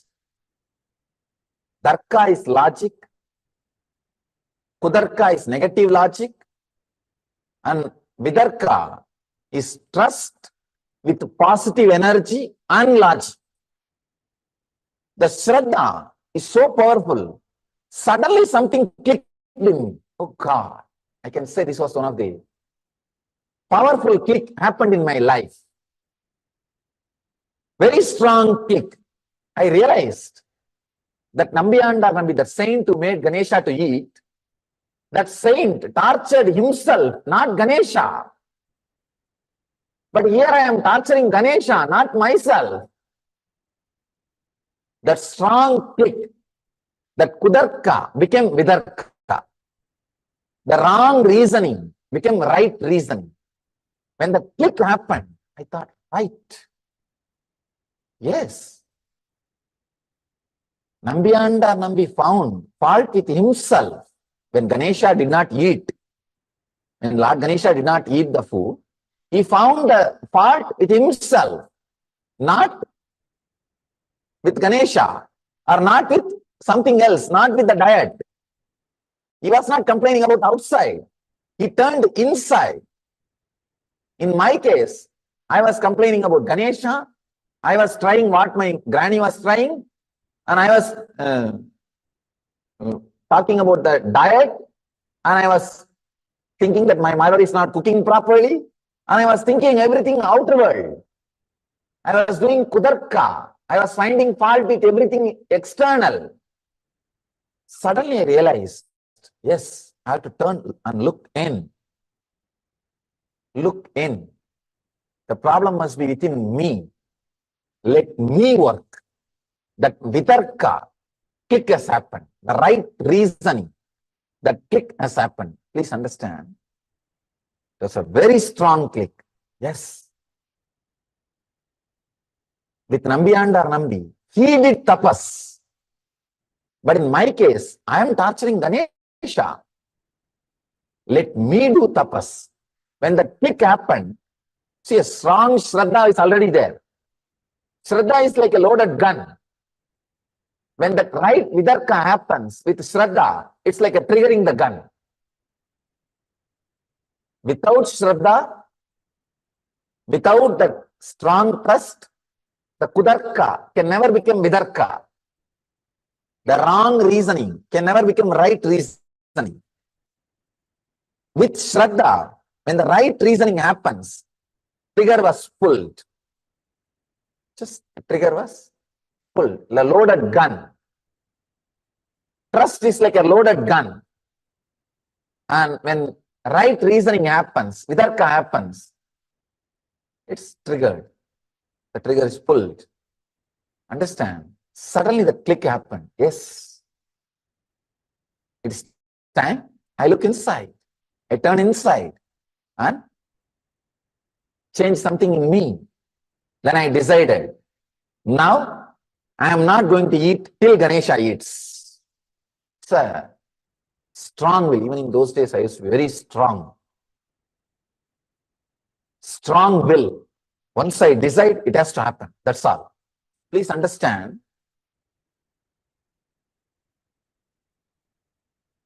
I'm working with thousands and thousands of patients, means people with diseases, different kinds of diseases.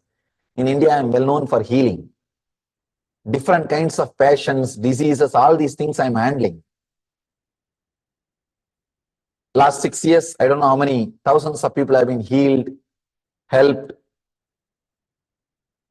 In my experience, I've started understanding many important secrets about body and mind. I have read many of them in the Upanishads or in the Puranas, in the traditional scriptures. But experientially now I started realizing, please understand, literally what you believe as your body and mind becomes reality in 10, 20 life. I have seen this happening. Working with all these passions, histories, the way in which they went to doctors and experiences, and especially talking and relating with many doctors, with all of them, I came upon with some of the important truths. What system you believe works for your body from the young age, that system actually works for you. From the young age, for what system your vitarka is developed, for which system your vitarka, your right reasoning is built, that system exactly works for you. From the young age, if you are taught by somebody, the yoga will work for you, and you grow with that one idea, the yogic solution straight away cures that person. There is no other logic.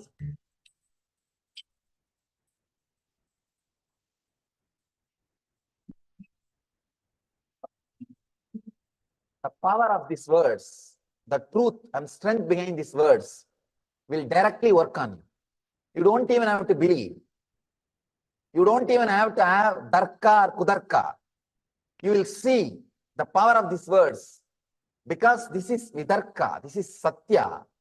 It will create automatically the right vidarka in you, the right reasoning in you.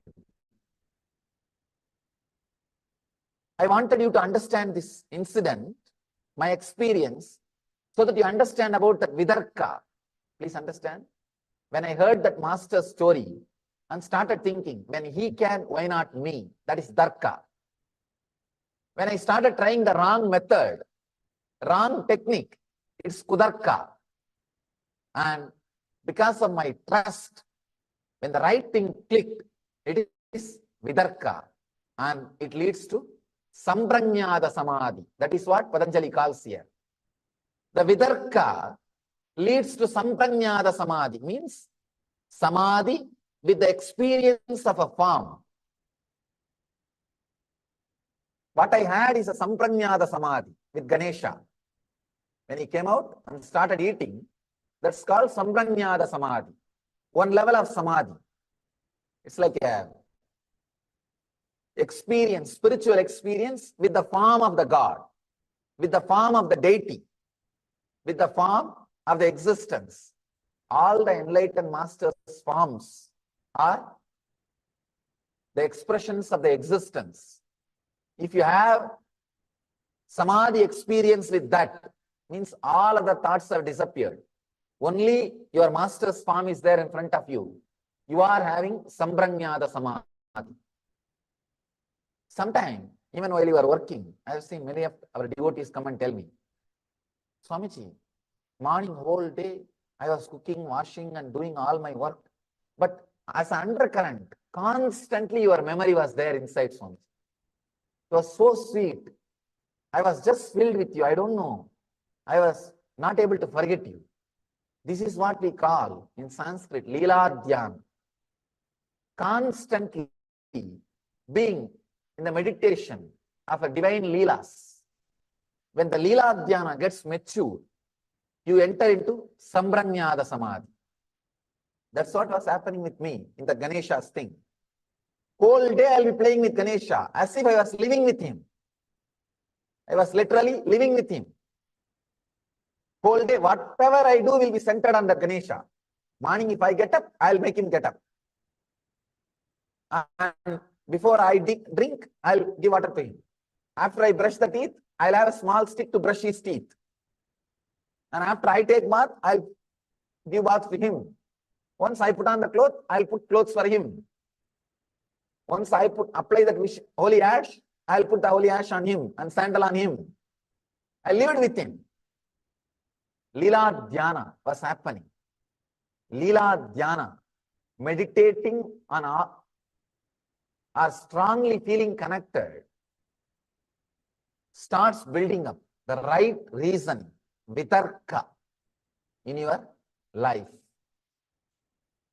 Vitarka and vichara.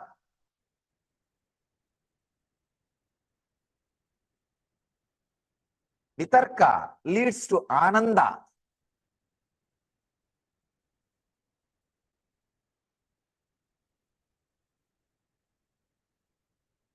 Vichara leads to asmita.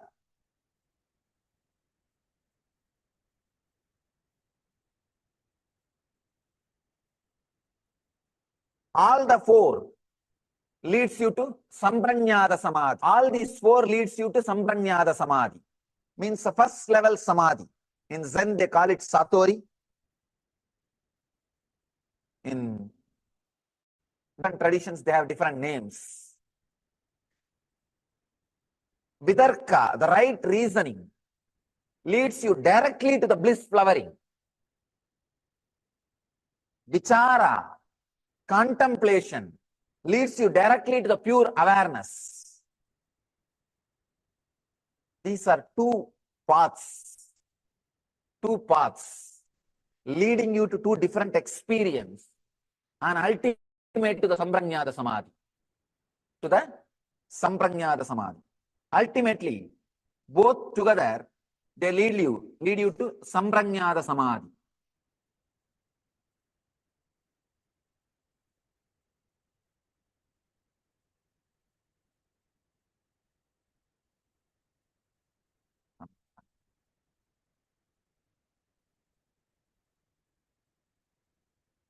The right reasoning directly leads to ananda. Please understand, this one link needs to be understood. Then you will understand what is right reasoning. Sometimes you can see in your life when the right way the thoughts are going, suddenly you will see such a strong bliss inside you. Your whole being will be open, available, a clear reasoning. You understand whatever is happening around you. You will understand just suddenly the whole thing. But with Kudarka, you will never be able to have the awareness to understand the whole thing happening around you. You will always fall short of understanding. You will not be able to grasp what is going on around you. The whole picture will not be seen. Kudarka. It will always have the short vision. One more big problem with Kudarka, it does not look inside. It always looks outside. See, in my own case, when I was caught in the Kudarka, I was only bothered about threatening Ganesha and bothered about the food was not proper. See, because I was caught in the fear and greed, I was trying to work only on the fear and greed of Ganesha. I thought Ganesha also has fear and greed. So first I tried to work with Ganesha's fear. I'll put you in the well. Then I started working with Ganesha's greed. I'll have you good food. I'll give you good food. So because I am filled, see, with Kudarka, whatever you are, you project that on others. So I thought Ganesha also has same fear and greed. So I started seeing the same thing on Ganesha. Understand, I have seen many people. They come, they project all their fear and greed on my action. And of course, poor guys, only they suffer. When I projected my fear and greed on Ganesha with Kudarka, Ganesha never suffered, only I suffered. Ganesha was quite there. When I had Vidarka, right reasoning, he appeared and started connecting with me. Till then, he never suffered. Understand? With Kudarka, you will be the person who will be suffering. With Vidarka, you will straight away connect the right reasoning. You will connect with that great truth. It is time we reclaim our Vidarka. We drop and go beyond our Kudarka and understand the truth. With Kudarka, it always finds fault with everything else, not inside you. So be very clear. With Kudarka, you only see the other side, not the inside. It is time we enter into the Vidarka, the right knowledge. Right knowledge straight away leads. You can see, you can feel inside your body. When the right reasoning is working, suddenly you will see you are fresh, alive. The brain feels completely relaxed and restful, and you are in peace. Sometimes these great ideas, see, the other day I was talking about an important idea that nothing will be lost, nothing can be taken away from you. There's a beautiful Upanishad Sutra word, Abhayam Sarvabhudebhyo. I give refuge to all the animate and inanimate beings. I was telling some of our to internalize this truth. The Abhayam Sarvabhudebhyo. What great concept. I am not going to compete with any of you. I am a dropout from this mad race. So nobody needs to be afraid of me. I am not going to be competition for anybody. I give refuge to all the animate and inanimate beings. You just internalize these truths. Suddenly you will see so much of fear, anxiety, suffering, everything just drops. Understand this one truth. You internalize. Nothing can be taken away from me what I am worthy of. Nothing can be enjoyed by me if I am not worthy of. So naturally, I don't need to compete in this mad race. So I don't need to be threat to anybody's life. I am not threat to anybody. I am just dropout. Whoever comes to me, I give refuge to everybody, whether they are animate or inanimate beings. Such a powerful truth. If you internalize, you just work with this truth. You see, use your reasoning to work with this truth. Naturally, you will see your one mind, your Kudarka will be saying, no, how can I give refuge? I myself need refuge. What kind of man I am? The Kudarka will tell all kinds of things. No, you are such a weak guy. How do you give refuge to everybody? And you are this like this only. Today you will decide all this. Tomorrow you will forget about all these things. It's okay. Your Kudarka will tell all kinds of things. Your mind will say, no. How can this be true? I cannot be. I have this. I have that. All these things will come up. But just have that Vidarka, the right reasoning, the Shraddha. Try to work with this idea. Suddenly you will see. When you understand, yes, true. Whatever I am acquiring, if I am not worthy, I am not able to enjoy. I may have bed, I may have car, but I don't have sleep. It means what? I am not able to enjoy, which I am not worthy of. And I am always given, for which I am worthy of. If you work with the right reasoning, this truth suddenly puts you in Ananda. With any truth, any idea, if your logic goes inside and comes out with Ananda, you are with Vidarka, right reasoning. With anything, your logic goes inside and comes out with a pain, depression, you are in Kudarka.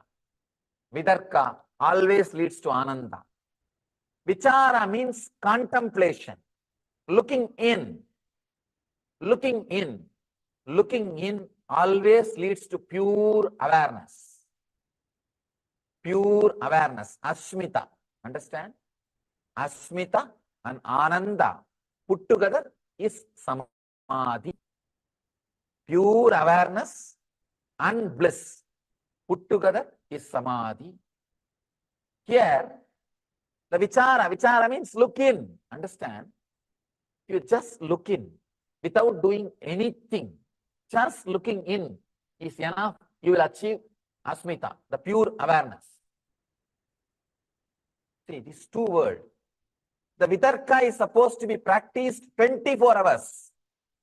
It's a technique to do 24 hours. Constantly mending your reasoning, right reasoning, right reasoning.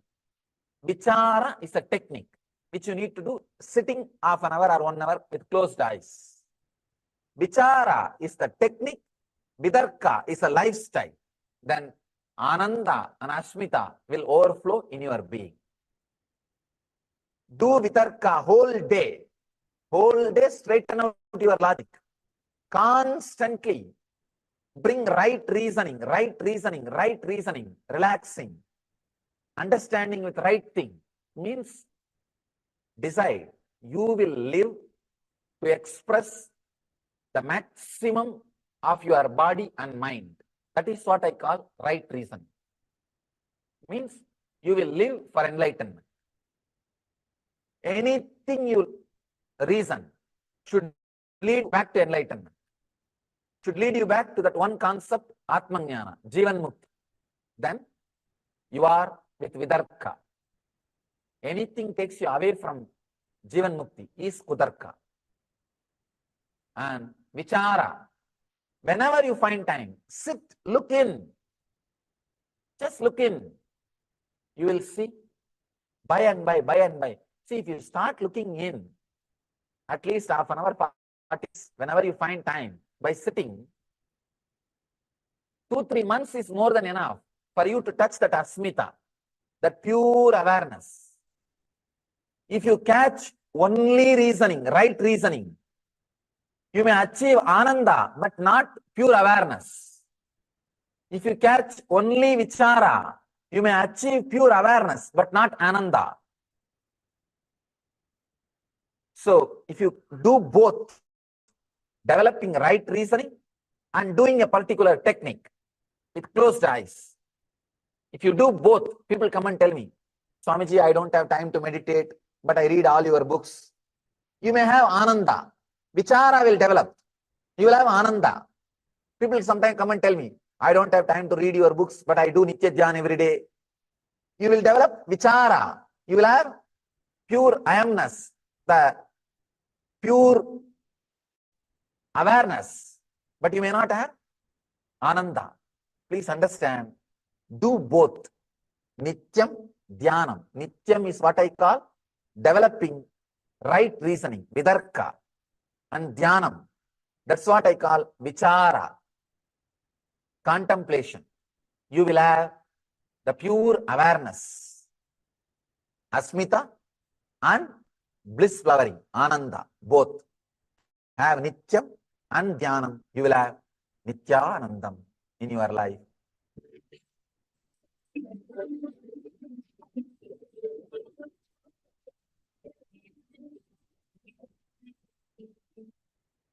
Feeling connection with the master is the subtlest, best gift can ever happen to human being.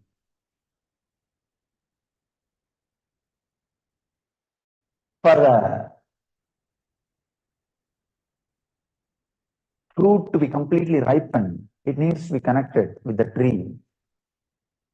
For the child to grow completely, it needs to be connected with the mother through umbilical cord. For anything to blossom, bloom, it needs connection with the highest possibility, which it should become. If a child should become complete grown-up human being before the birth, the complete full grown-up human body, it needs to retain its connection through umbilical cord with the mother. Only then the complete body is created. And once the complete body is created, you may not need the physical umbilical cord connection. once the fruit is completely ripened, once it carries a seed which can become one more tree, the physical connection with the mother tree may not be required. But till that happens, the connection is inevitable. Connection is important. Vidarka, the feeling connection with the master, one of the ultimate gift happens to human body who has grown at least to a certain level in that subtle understanding. Only they smell even the presence of the master. Only they have a courage to enter into the great feeling connection, because feeling connection with master will just make you as an enlightened being. A lot of things with which your ignorance survives, a lot of things with which your mind thrives, a lot of things on which your suffering is built will be taken away from you. The problem is ignorance is such, it will constantly try to retain itself and it will try to have a hold over you, constantly trying its best to move you out of the master, feeling connection with the master in all possible ways. The worst Mara, devil is losing the feeling connection with the master. What Buddhism calls as Mara, what Christianity calls as devil, what Hinduism calls as Maya, all this is nothing but losing connection with the master. Connecting with the things which you are not unconsciously, which are lower than you, is ego. Connecting with the things which you are not consciously, which are higher than you, is devotion, feeling connection, the trust. If you are not lost, the feeling connection with master, don't lose. It's a precious gift, too precious gift, almost like a lamp, small lamp kept in your heart. Keep it alive, very sacred, very precious. Protect yourself if you have not lost your vidarka by strengthening it. And if you lost, unfortunately, don't disturb others' feeling connection, others' vidarka. And if you keep quiet, at least your organs and molecules at some point will reclaim the great, beautiful experience of vidarka. And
Yes, can you all hear me now?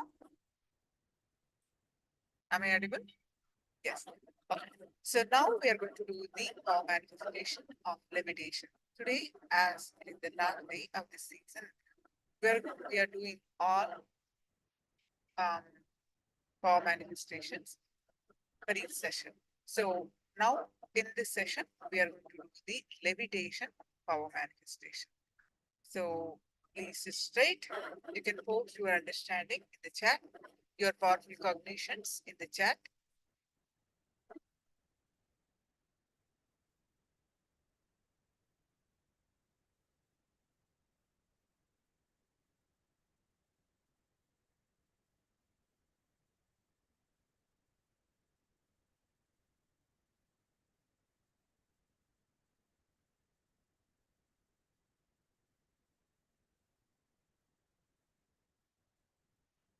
And now sit straight with your head neck back straight line and sit in Padmasana, lotus posture. If you cannot sit down and in the lotus posture, you can sit cross-legged. Even if you cannot do it, then sit on the chair. Now, are you all ready? Yes. And then your hands locked like this is called Samana Mudra. And put it in Samana Mudra, put it in your lap.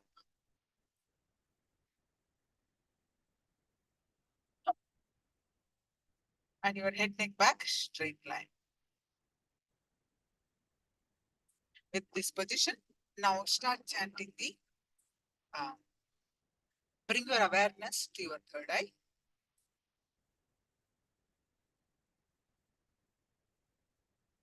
And visualize Swamiji's form in your third eye.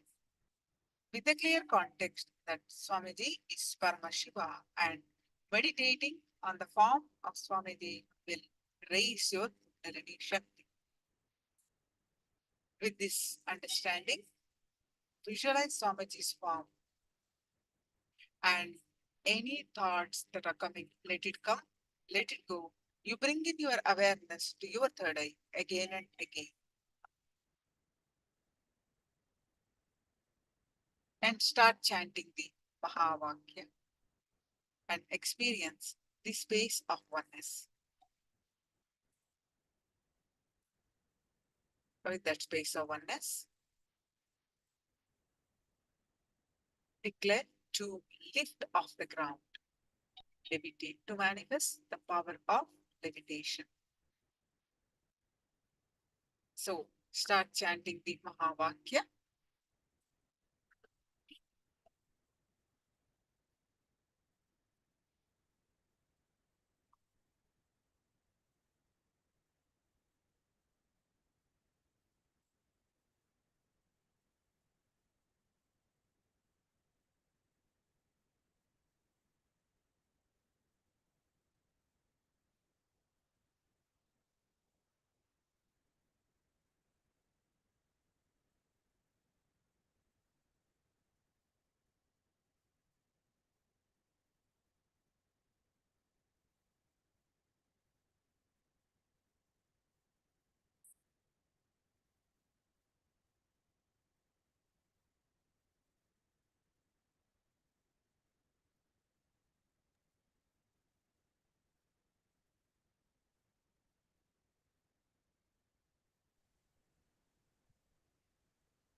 I bless you all. Let you all open all your three eyes and manifest the powers of Mahasudashiva. Om Nityananda Paramashivoham. Om Nityananda Paramashivoham. Om Nityananda Paramashivoham.